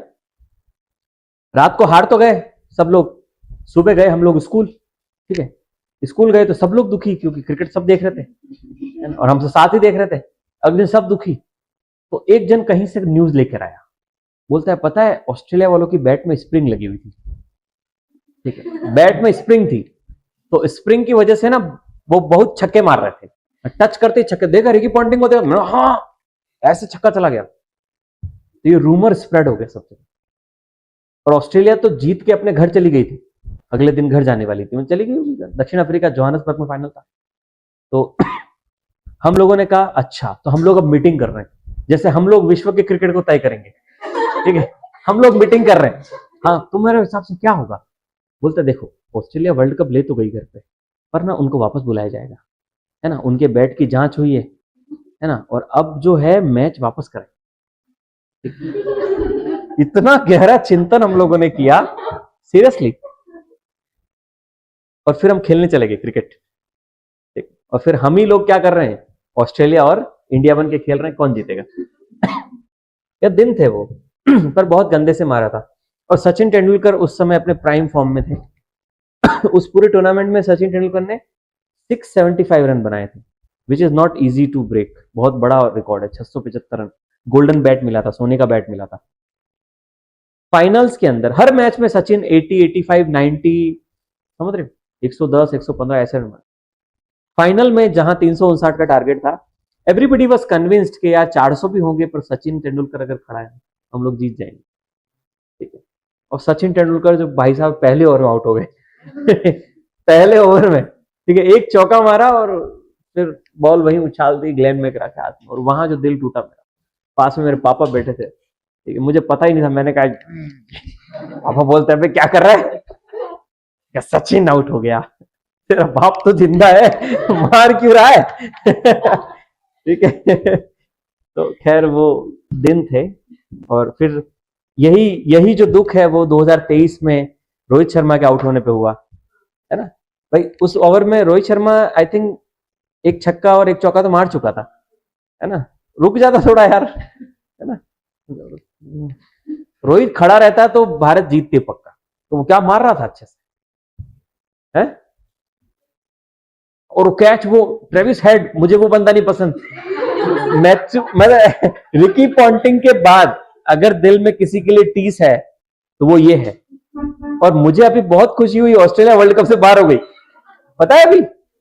हाँ, जिम्बाब्वे से श्रीलंका ने भी मकेल दिया। आई लाइक इट, ठीक है।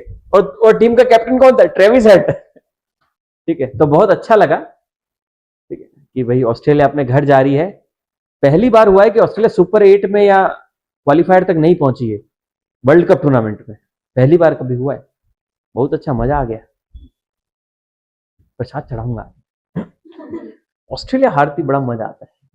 और हराया किसने, जिम्बाब्वे ने और श्रीलंका ने, समझ रहे हो क्या मारा है। I like it. चलो। तो बीसीसीआई जो है भारत में क्रिकेट गवर्न करती है, प्राइवेट बॉडी है सर। और बहुत पैसा है क्योंकि व्यूअरशिप ज्यादा है, ठीक है। तो बीसीसीआई मैच कराएगा, उस मैच को ऑनलाइन कवरेज करने के लिए टेंडर निकालेगा। एग्जाम्पल के लिए इंडिया में मैचेस हो रहे हैं सर, इंडिया में मैच कवर करने के लिए बीसीसीआई कंडक्ट करा रहा है। कवरेज करने के लिए किसको सब्सक्रिप्शन चाहिए भाई, कौन दिखाएगा अपने प्लेटफॉर्म पे। हर लोग बता दो, सोनी लिव आ जाएगा, हॉटस्टार आ जाएगा। जो हाईएस्ट टेंडर निकालेगा वो पैसा ले जाएगा, मतलब वो उसको दे देगा अधिकार, वो अपने चैनल पे लाइव टेलीकास्ट दिखाएगा सर मैच का, पैसा बीसीसीआई को मिल जाएगा। फिर ये एडवर्टाइजमेंट के थ्रू कमाएगा। अभी हॉटस्टार एडवर्टाइजमेंट से तो कमा रहा है ना। बीसीसीआई के पास काफी पैसा है सर, है ना भाई। नॉर्मली जो बैंड के प्लेयर्स होते हैं, group A, group B, group C, ऐसे बैंड होते हैं इनके, बैंड 1, बैंड 2, बैंड 3 ना। बैंड 1 में जैसे रोहित शर्मा, विराट कोहली, टॉप प्लेयर्स आते हैं, 4 प्लेयर है आई थिंक बैंड 1 में, फिर 2 में, फिर 3 में।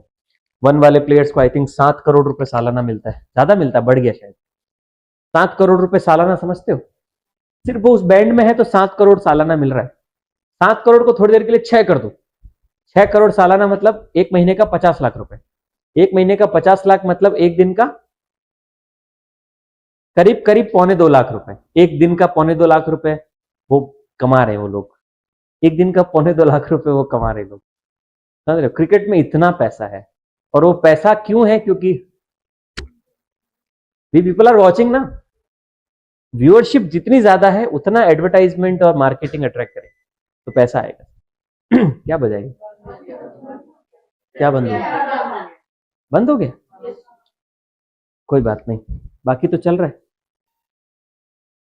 इंडिया चूज टू बैट, और ये अभिषेक शर्मा जो एक खिलाड़ी है, नॉनसेंस। मतलब हर बॉल पे छक्का नहीं मारना होता है ना, वो तो हर बॉल पे छक्का मार रहा होता है, और 2-3 बॉल पे अगर रन नहीं बना पाए तो फ्रस्ट्रेट हो जाता है, आउट हो जाता है। पाकिस्तान के खिलाफ ऐसे ही किया, 3 बॉल खाली निकली, चौथी पे तो कैच दे दिया सामने।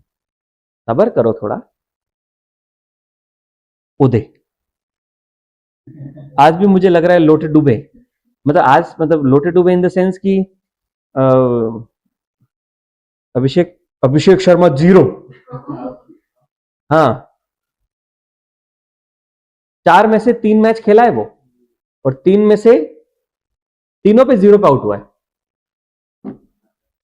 अब ज्यादा हो गया ना, ज्यादा चढ़ना नहीं चाहिए। अच्छे प्लेयर हो तो थोड़ा इंसानों की तरह खेलो, है ना। अभी नए नए प्लेयर्स हैं और एडवर्टाइजमेंट में घुस गए, है ना। वो कुछ गार्नियर का एडवर्टाइजमेंट भी करने लग गया। एडवर्टाइजमेंट करोगे तो खेल पे कैसे ध्यान दोगे? पहले खेलो थोड़े साल, 4-5 साल अच्छे से अपने आप को स्टेब्लिश कर लो। अब 3 मैच में 0 पे आउट होना अच्छी बात है क्या? शर्मा जी का लड़का, हम सोचते थे रोहित शर्मा गया, एक और शर्मा जी का लड़का आ गया, लोटे डुबा रहे थे। हॉकी इंडिया हो गई sir. Athletic federation of India, ये एथलेटिक्स देखती है सर पूरा, वैसे ही wrestling federation of India. Core function आपको पता है, डोमेस्टिक कंपटीशन कराती है, टीम सिलेक्शन करेगी नेशनल्स के लिए, इंटरनेशनल रिप्रेजेंटेशन करेगी। स्टेट स्पोर्ट्स एसोसिएशन समझा चुका हूं मैं, है ना। ग्रास रूट वाला काम करेगी, स्टेट लेवल कंपटीशन कराएगी, blah blah blah. National anti doping agency sir, ठीक है। ये इंटरनेशनल फ्रेमवर्क कौन सा है? वर्ल्ड एंटी डोपिंग एजेंसी का जो WADA कोड है सर, उससे चलती है। पढ़ लोगे ना आप तो। 0 पे आउट हो गया यार शर्मा जी का लड़का, एकदम दिल तोड़ने वाला काम कर दिया यार। मतलब 1 रन तो बना दे यार। अरे नहीं, 4 मैच, चौथा मैच खेल, 4 है ना ये, 4 में से 3 ही खेला है और तीनों में 0 पे आउट हुआ है। इतनी भी क्या जल्दी है ना। और वो रन बनाने के बाद ना ऐसे करता है, पता है, बहुत अच्छा खेलता है ना, फिर बैट ऊंचा करके ऐसे करता है, L, ठीक है, मतलब वो बता रहा होता है this is for my love. अब 3-0।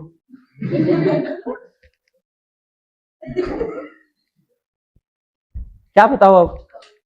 नहीं मतलब एक्चुअली क्या होता है ना, प्लेयर बहुत अच्छा है, बहुत पोटेंशियल है बंदे, पर वो मैं, और वो पता है ये 0 पे आउट हुआ उस दिन भी पाकिस्तान के खिलाफ, और जेन्युइनली बता रहा हूं, ये आउट हुआ, और जो एड आता है ना आउट होने के बाद, ओवर की लास्ट बॉल भी थी, एड आया, उस एड में यही आया। वो पिंपल का एड आ रहा था, गार्नियर क्लियर स्किन वाला। मैंने कहा ये कर लो पहले, फिर क्रिकेट खेल लेना। बहुत अच्छे अच्छे प्लेयर्स भी बर्बाद हो जाते हैं। आपने पृथ्वी शॉ का नाम सुना है? पृथ्वी शॉ जब बड़ा हो रहा था ना, 13-14 साल, 15 साल का था, उसको कहा जा रहा था this is the next Sachin Tendulkar. इतना बढ़िया उसका स्किल था, सब कुछ था, बट हुआ वही कि इतना हाइप बन गया ना उसके नाम का कि वो बंदा अपना एटीट्यूड मेंटेन नहीं कर पाया, और उसी वजह से आज गुमनामी के अंधेरे में है। इंडिया की टीम छोड़ो, वो उसको स्टेट की रणजी टीम में भी नहीं लिया जा रहा। IPL में इस बार वो बिका ही नहीं, उसको लिया ही नहीं किसी ने। प्लेयर अभी भी अच्छा ही है बट एटीट्यूड सही नहीं है। तो ये हो जाता है अच्छे प्लेयर्स के साथ, और ये सबके साथ हो सकता है, आप कितने भी टैलेंटेड हैं, ठीक है, एक certain talent will open first door for you, next doors, आगे के डोर्स आपके एटीट्यूड से ओपन होंगे। पहला डोर टैलेंट से ओपन होता है, बाकी आगे के आप ही को करने पड़ेगा। थोड़ा ध्यान रखें। तो शर्मा जी के लड़के से बात करनी पड़ेगी। शुभमन गिल के साथ भी यही हुआ, बीच में शुभमन गिल बहुत हाइप हो गया, अगला सचिन तेंदुलकर, भाई लोटे डूब गए बीच में। आपको भी कोई चढ़ा सकता है कभी भी, पर आपको कितना चढ़ना है आपको ध्यान रखना है थोड़ा, है ना भैया, है ना। अब वैभव सूर्यवंशी आया है, अब वो एकदम ना खतरनाक है, वो मतलब उसको जहां ले जा रहे हो वो मचा दे रहा है। तो फाइनल में 175 रन बना दिए उसने, है ना, 171 रन बना दिए 83 बॉल में। तो ये बंदे में बहुत पोटेंशियल है, ठीक है। बस यही है कि इस पोटेंशियल के साथ आप कंसिस्टेंसी मेंटेन करें, एटीट्यूड।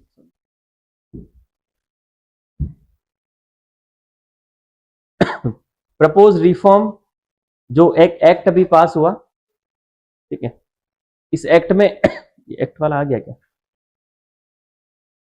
इस एक्ट को तो अभी पढ़ ही रहे हैं, आगे रुको ना, चलो यही पढ़ लेते हैं। अभी जो एक्ट पास हुआ है गवर्नेंस के अंदर, उसमें क्या कर रहे हैं, watershed movement, sports administration signalling है definitive shift from personality driven governance to institutional transparent accountable system. Governance को थोड़ा सा ओवरहॉलिंग करने की कोशिश कर रहे हैं। Uniform governance code, mandatory governance standard for all NFS and IOA must follow. सभी के लिए एक यूनिफॉर्म क्या बढ़ेगा, गवर्नेंस का कोड बनेगा, अपने स्किल्स के लिए नहीं, आपकी स्पोर्ट्स की टेक्निकलिटी के लिए नहीं, गवर्नेंस के लिए। आप अपनी फेडरेशन का प्रशासन कैसे चलाओगे, उसके लिए क्या चाहिए सर, यूनिफॉर्मिटी चाहिए, ठीक है। Covering everything from election procedure to financial reporting. तो एडमिनिस्ट्रेटिव पार्ट जो है आपका फेडरेशन का, उसके लिए क्या बनेगा सर, एक यूनिफॉर्म कोड बनेगा। अभी क्या सेपरेट सेपरेट कोड है तो कंफ्यूजन होता है। The code eliminates the previous ad hoc approach where each federation operates under its own. तो अभी सारे अपने अपने रूल से चलते हैं, ये क्या करेगा सर, यूनिफॉर्म कोड बनाएगा। टेन्योर के लिमिट्स है sir, impose strict tenure and age limit on office bearers blah blah. कुल मिला के इस एक्ट के अंदर वास्तविकता में वो गवर्नेंस पे फोकस कर रहे हैं सर, ठीक है, कि भाई आप एडमिनिस्ट्रेटिव गवर्नेंस कैसे करेंगे। Athletic representation, mandate meaningful representation of athlete in decision making bodies. अभी तक मैंडेटरी नहीं है कि आपके अंदर जो एथलेटिक्स या स्पोर्ट्समैन है वो उस डिसीजन मेकिंग बॉडी में हो, यूजुअली होते हैं, पर अब वो उसको मैंडेटरी कर रहे हैं कि भाई जो डिसीजन मेकर है उसमें स्पोर्ट्स खेलने वाला पर्सन तो हो, है ना। Sports tribunal, independent dispute resolution mechanism to handle selection controversies, ठीक है, सिलेक्शन में कंट्रोवर्सी हो जाती है, भाई भतीजावाद, नेपोटिज्म, तो उसके लिए डिसिप्लिनरी मैटर, इन सब के लिए अलग से ट्राइब्यूनल बनेगा सर, अभी कोई ट्राइब्यूनल नहीं, तो स्पोर्ट्स के लिए अलग ट्राइब्यूनल बनेगा, ठीक है। एक्ट है, पास हो चुका है, क्वेश्चन आ सकता है, बिल का क्वेश्चन नहीं आता है, एक्ट का आ जाता है। बिल क्योंकि अभी तो चल रहा होता है ना। कि चैलेंजेस क्या है स्पोर्ट्स गवर्नेंस में, लॉन्ग टेन्योर एंड पॉलिटिसाइजेशन है, ये मेंस के लिए है। Lack of transparency in finance, weak athlete voice, athletes की वॉइस नहीं सुनी जाती सर ज्यादा। सिलेक्शन कंट्रोवर्सीज अभी भी होती है। ऑटोनॉमी वर्सेस अकाउंटेबिलिटी, मेंस में क्वेश्चन आ सकता है, डेफिनेटली आ सकता है। मेरे को वाइब आ रही है 27 के मेंस में आएगा, 27 नहीं 26 के मेंस में स्पोर्ट्स गवर्नेंस का क्वेश्चन। इधर से नहीं तो इधर से आएगा, इधर से नहीं आएगा तो इधर से आएगा, पर आएगा जरूर।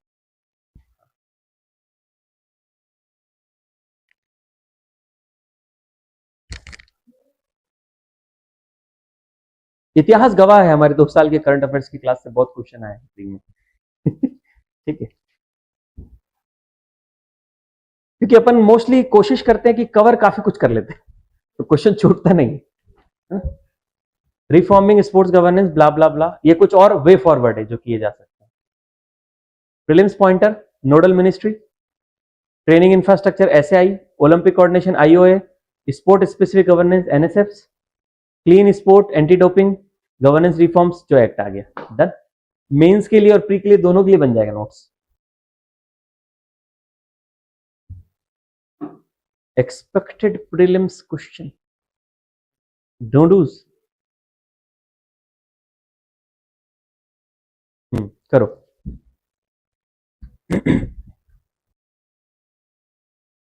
जीरो पे आउट हो गया यार नीदरलैंड्स के अगेंस्ट, नामीबिया के अगेंस्ट भी जीरो।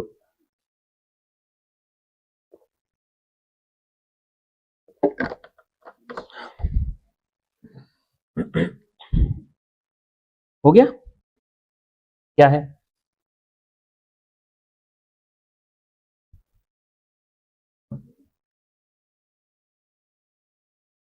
उदय, सूर्य कुमार यादव भी आउट हो गया।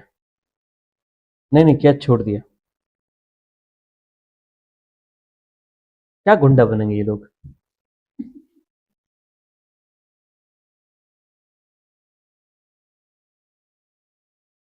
नहीं बनेंगे, मुझे शक है। हम्म, हो गया। क्या है आंसर? डी। इतने लोग बोल रहे हैं सही होगा।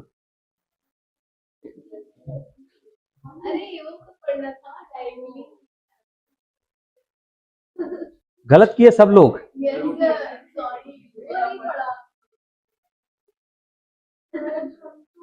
एक मिनट, तो क्या पढ़े फिर? क्वेश्चन कहाँ है?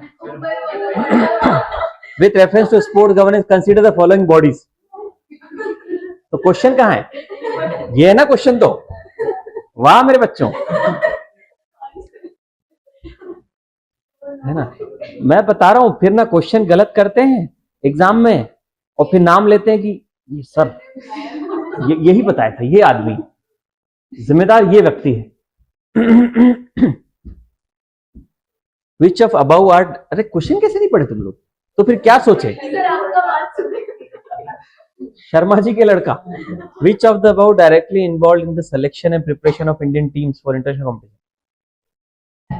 डायरेक्टली इन्वॉल्व ये तो नहीं होता ना, मिनिस्ट्री का है डायरेक्टली इन्वॉल्व। ऐसे आई। खून खोलता है हमारा ऐसी गलती करते हो। नेशनल स्पोर्ट्स गवर्नेंस एक्ट जो रिसेंटली पास हुआ है, ठीक है, इसमें कुछ बड़ी बात नहीं है। गवर्नेंस फेलियर दैट नेसेसिटेड रिफॉर्म, क्यों हुआ, क्यों आया ये? क्योंकि अभी रिसेंट टाइम में काफी कंट्रोवर्सीज देखने को मिली है सर, है ना। स्पोर्ट्स में आप देखेंगे कि कुछ रेगुलेटरी इश्यूज भी आए हैं, फाइनेंसिस के इशू भी आए हैं, एथलीट्स की कंप्लेंट्स भी आई हैं सर, सेक्सुअल हैरेसमेंट के भी केस निकल के आए हैं। तो इसीलिए ये गवर्नेंस के रिफॉर्म की जरूरत थी। तो ट्रांसपेरेंसी की कमी थी, life time control, office bear treated federation as personal, personal fiefdom, मतलब हम यही रहेंगे, हमारा ही है, with power concentrated in unaccountable hands, political interference, poor athlete representation, weak grievance, मतलब ये कमियों की वजह से आना पड़ा सर इसको, रिफॉर्म को। की फीचर्स क्या है? यूनिफॉर्म गवर्नेंस कोड, अभी देखा था ऊपर, उसमें देख लिया था, इसमें डिटेल है उसकी। टेन्योर एंड एज लिमिट देगा सर, एथलीट सेंट्रिक गवर्नेंस देगा, और इंडिपेंडेंट डिस्प्यूट रेजोल्यूशन बॉडी बनाएगा, वो भी देखा। फाइनेंशियल अकाउंटेबिलिटी भी इंश्योर करेगा, government oversight with the autonomy balance बनाएगा सर। ये 6 इंपॉर्टेंट बातें हैं। सिग्निफिकेंस, क्रेडिबिलिटी इनहांस करेगा, एथलीट के राइट्स को प्रोटेक्ट करेगा, इंटरेस्टेड रेपुटेशन बढ़ाएगा, इवेंट्स में पार्टिसिपेशन जो है वो बेटर करेगा, constitutional alignment sir, principle of good governance. Mains के लिए है ये, प्री में संभावना कम है इसके आने की, पर एक्ट है तो कुछ प्रोविजन आ भी सकते हैं। प्रीलिम पॉइंटर, एप्लीकेबिलिटी कहां जा रही है? Act applies to NSF, Olympic association and all recognised sports bodies, सारी बॉडी जो रिकॉग्नाइज्ड है, जिनको फंड दे रहे हैं। कोर गवर्नेंस पिलर्स कौन होंगे sir? Transparency, democratic election, athlete, की institution innovation, tenure, age, independent dispute resolution, funding recognition, blah blah blah. ठीक, ये मेंस के लिए करना।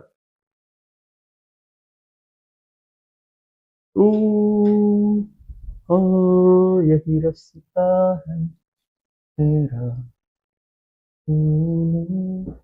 अब जाना है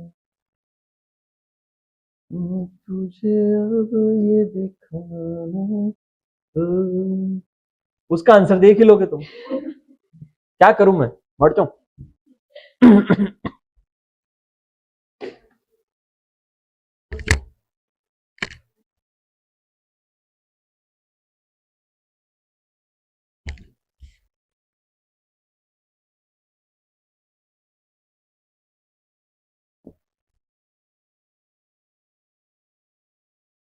ओके, क्या है? बी, हाँ, ए, ए है, बी है, बी कौन बता रहा है, सी, डी,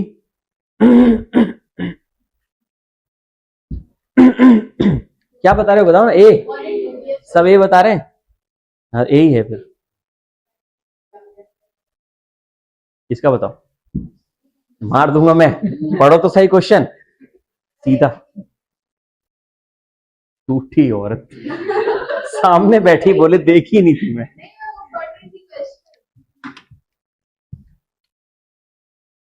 इतनी ईमानदारी, मुझे शक है,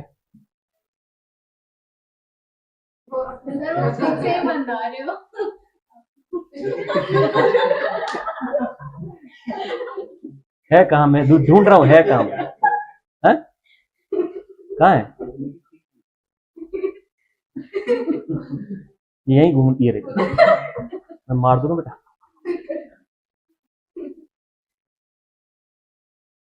मच्छर ही है, एक मच्छर साला,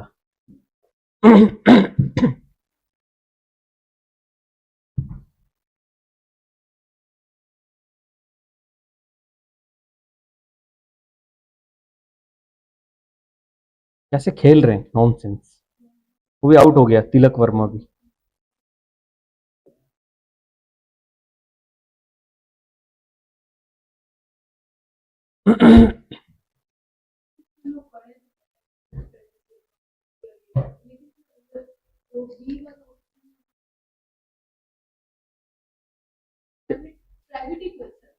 promote private ownership of sports federation, नहीं पर इसका ऑब्जेक्टिव ये नहीं है ना ब्रो, तो नहीं पता होता तो गलत होता फिर, ठीक,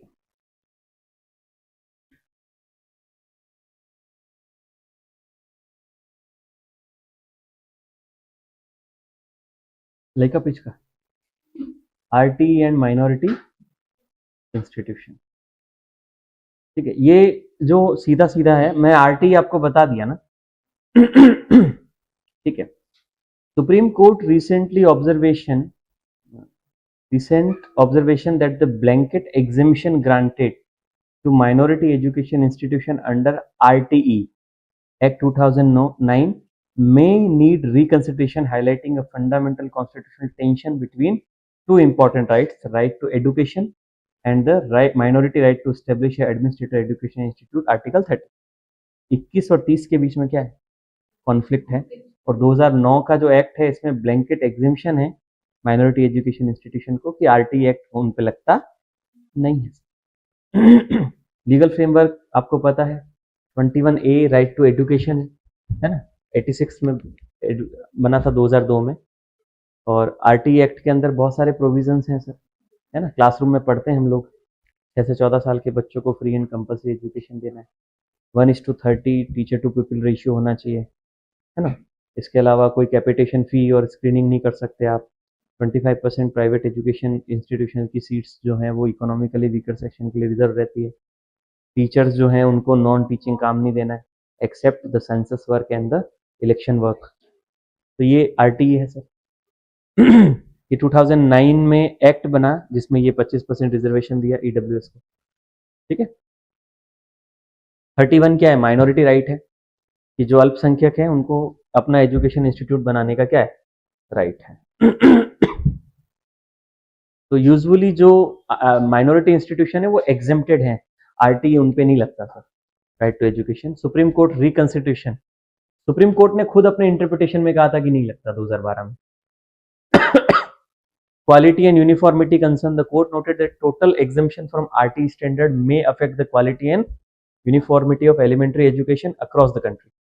RT एक्ट ने मिनिमम स्टैंडर्ड बता रखे और माइनॉरिटी एजुकेशन इंस्टीट्यूशन हैं वहां पर भी लगना चाहिए ताकि वहां पर भी एक बेसिक स्टैंडर्ड मेंटेन हो। यूनिवर्सल एजुकेशनल गोल अगर करना है तो कहीं ना कहीं अलग से इंस्टीट्यूशन को आप सेपरेट करके नहीं रख सकते। नीड फॉर, ये मेंस का क्वेश्चन है, मेंस के लिए है, ठीक है। प्रीलिम्स में पॉसिबली आर्टिकल वो 21 और 30 टकराएगा तो वो तो आपका फंडामेंटल राइट की डिटेल अंडरस्टैंडिंग आपके अंदर होनी चाहिए। आरटीई एक्ट के बेसिक्स तो हमको पता है सर, अभी मैं बताया। Exemption, supreme court recent concern.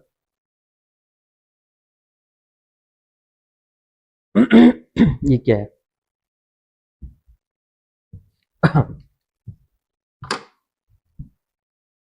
हो गया? क्या है? ए है। Very nice. मेजोरिटी बता रही तो सही होगा। 1 and 3।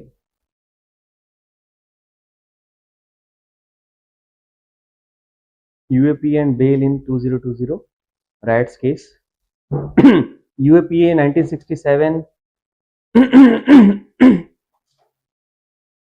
UAPA अमेंड हुआ है मल्टीपल टाइम्स, ठीक है। प्रिवेंटिव डिटेंशन पता है आपको कि अमेंडमेंट्स ये अलग अलग बता रहे हैं सर। अमेंडमेंट से क्वेश्चन वैसे नहीं पूछता डायरेक्टली। यूएपीए की स्ट्रिंजेंट बेल प्रोविजन क्या है सर? नॉर्मली क्या हो जाता है sir? In regular criminal cases court generally grant bail unless there are specific ground for denial. Normally bail क्या होता है? मैटर ऑफ राइट होता है, वो दे देता है sir. Risk of absconding, tampering with evidence और इन्फ्लुएंस विटनेस, अगर ये वाले ग्राउंड होते हैं तो बेल नहीं देते। खुद भाग जाएगा, कुछ एविडेंस टेम्पर करेगा, तो फिर नॉर्मल केस में भी बेल नहीं दी जाती, अदरवाइज बेल दे देते हैं सर, ठीक है। The prosecution must show why bail should be denied. मतलब नॉर्मल केस में ये होता है कि जिसने पकड़ा है क्रिमिनल को, क्रिमिनल मतलब जिसपे एलिगेशन है, एग्जाम्पल के लिए किसी आरोपी को पकड़ा है, तो प्रोसिक्यूशन मतलब पुलिस को बताना पड़ता है कि क्यों इस व्यक्ति को छोड़ा नहीं जाए, इस व्यक्ति को बेल क्यों नहीं दी जाए। व्यक्ति बेल मांग रहा है, पुलिस को प्रूफ करना पड़ेगा कि इसको बेल दोगे तो ये बाहर जाके कोई गड़बड़ करेगा या क्राइम कर देगा। प्रोसिक्यूशन को प्रूफ करना पड़ता है कि बेल क्यों नहीं दी जाए। प्रोसिक्यूशन अगर प्रूफ नहीं कर पाता तो बेल दे देते हैं जज, समझ गए? इसमें उल्टा हो जाता है। The accused has a presumption of innocence generally and prolonged pre trial detention is discouraged. बिना मुकदमा चलाए पहले से ही जेल में रखना जो है वो क्या नहीं माना जाता? सही नहीं माना जाता। Bail is viewed as default with denial being exceptional requiring justification. तो बेल को नॉर्मली क्या माना जाता है? डिफॉल्ट सेटिंग माना जाता है। कब? नॉर्मल क्रिमिनल स्टैंडर्ड में। बट यूएपीए में रिवर्स हो जाता है पूरा, अभी जो पढ़ा ना उसका उल्टा, ठीक है। प्रोसिक्यूशन को प्रूफ नहीं करना पड़ता, उसको प्रूफ करना पड़ता है कि मुझे बेल दो, समझ आ रहा है? उसमें प्रोसिक्यूशन को प्रूफ करना पड़ता है। यूएपीए के अंडर रिवर्स हो जाता है। ठीक है। Prima facie reading of the case diary और प्रोसिक्यूशन मटेरियल, जो पुलिस मटेरियल तैयार करके देती है उसी के बेस पे कोर्ट क्या लेता है? मोस्टली डिसीजन लेता है, ठीक है। समझ गए? इसीलिए यूएपीए में क्या हो जाती है सर? बेल डिफिकल्टी से मिलती है। दिल्ली हाई कोर्ट केस को देख रहा था सर लंबे समय तक और बेल मिली नहीं सर, ठीक है। In denying bail, the Delhi High Court emphasized that at the bail stage, courts cannot conduct a mini trial to determine actual guilt or innocence. The court's role is limiting to examine whether prosecution material taken at face value establish a prima facie case. High court ने कहा है कि हम prosecution का material देख रहे हैं, मतलब जो इन्वेस्टिगेटिंग एजेंसी लेकर आई है उसमें हमको लग रहा है कि उसने क्राइम किया है। अब ट्रायल जब तक स्टार्ट नहीं होगा तब तक कोर्ट कुछ नहीं कर सकता। तो प्रोसिक्यूशन के मटेरियल के बेस पे ही यूएपीए में डिसीजन होता है। तो फिर उस आधार पे तो वो बंदे को छोड़ नहीं रहे कि प्रोसिक्यूशन कह रहा है। ये तो पुलिस तो गलत भी बोल सकती है यार, बस में आ रही, बट कोर्ट भी तो बंधा हुआ है किसी ना किसी चीज से। लिबर्टी पे इसका इम्प्लीकेशन है सर, है ना। ट्रायल्स ऑफन टेक 5 to 7 और more years, meaning accused person may effectively serve their potential sentence before conviction is proven. जब तक ये कन्विक्शन मतलब दोष साबित नहीं हो रहा उसके पहले ही वो अंडर ट्रायल में अंदर रह जा रहा है सर, वो पता चला वो कन्विक्ट हुआ ही नहीं तो अंडर ट्रायल में उसको सजा दे दिया आपने। इंडिया में बहुत अंडर ट्रायल जेल में। सिग्निफिकेंट एंड कॉन्स्टिट्यूशन टेंशन क्या है sir? National security versus personal liberty. Expansion beyond the conventional terrorism. Conventional terrorism तो आप जानते हैं सर क्या होता है, बट ये जो एक्ट्स हैं ये कहीं ना कहीं कहाँ ले जाते हैं आपको? थोड़ा सा एक्सपांड करते हैं कि भैया आप कंस्पिरेसी और जो इंटरनल सिक्योरिटी के मैटर्स हैं उन पे इनको इन्वोक करते हो। Risk of prolong इनकार्सरेशन without conviction, ये तो है ही। इनकार्सरेशन मतलब जेल में रखना, कन्फाइंड करके रखना। Debate on potential misuse, misuse तो होता है सर, है ना, कई केसेस है मिसयूज के। प्रीलिम पॉइंटर, यूएपीए 1967 कई बार अमेंड हुआ है। नेचर प्रिवेंटिव डिटेंशन है सर, की बेल प्रोविजन है बट स्ट्रिंजेंट है। Standard for bail denial, court's role at bail stage, prosecution material पे डिपेंड करता है। कॉन्स्टिट्यूशनल बेसिस है सर, है ना, बट आर्टिकल 21 को वायलेट कर रहा है। प्रोलॉन्ग डिटेंशन का इशू है। बताओ।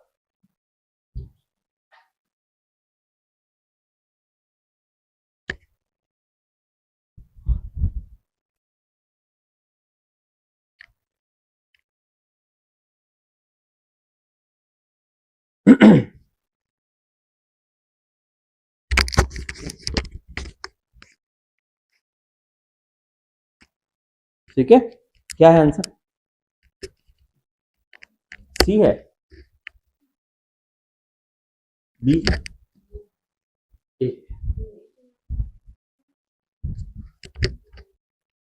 कैसे गलती की है? सी और बी बता रहे हो, ये तो कोई बताया नहीं। विद रेफरेंस टू, पढ़ने दो, कभी कभी इसमें भी गलती होती है, मुझे तुम पे ज्यादा भरोसा है, ठीक है, क्योंकि तुम मेरी क्लास में बैठे हो, ठीक है, तो इनडायरेक्टली मुझे मेरे पे भरोसा है। गलत तो नहीं पढ़े होंगे। तो with reference to UAPA consider following statement. पहला, UAPA provide for stringent condition for grant of death, it is true, one is true. See तो हो ही नहीं, सी कौन बोला? सी भी आया था आंसर, बी और सी दोनों बोले थे, मारूंगा मैं। Under UAPA court must grant bell if the accused has spent more than half of the maximum sentence in custody। गलत बात है, इसका तो कोई जिक्र ही नहीं है, ठीक है। पहली बात तो ये है कि accused has spend more than half of maximum sentence in custody, है ना। किस टाइप की कस्टडी भाई? पहले तो सेंटेंस कहां से आ गया उसका, तो कन्विक्टेड हो चुका है। अब कन्विक्टेड पर्सन को बेल देना, इसका तो कोई जिक्र नहीं है उसमें, ठीक है। तो टू गलत है, टू गलत है, तो डन डन डन गलत है, वन ही सही है। फिर भी at the bail stage the court only examine whether there is a primary face material supporting the charges, it's true. अभी तो बताया प्रोसिक्यूशन मटेरियल पे रिलाई करता है, तो आप बी कैसे बता रहे? इंटरप्रिटेशन? अरे सुप्रीम कोर्ट हो गए यार तुम लोग, इंटरप्रिटेशन कर रहे हो। चलो ठीक है, नहीं नहीं, अच्छा अच्छा है, गलती होनी चाहिए ताकि अपन सही करें उसको। ओह ब्यूटीफुल, नीचे एक और है, चलो ठीक है, कल करते हैं, है ना, और बाय बाय।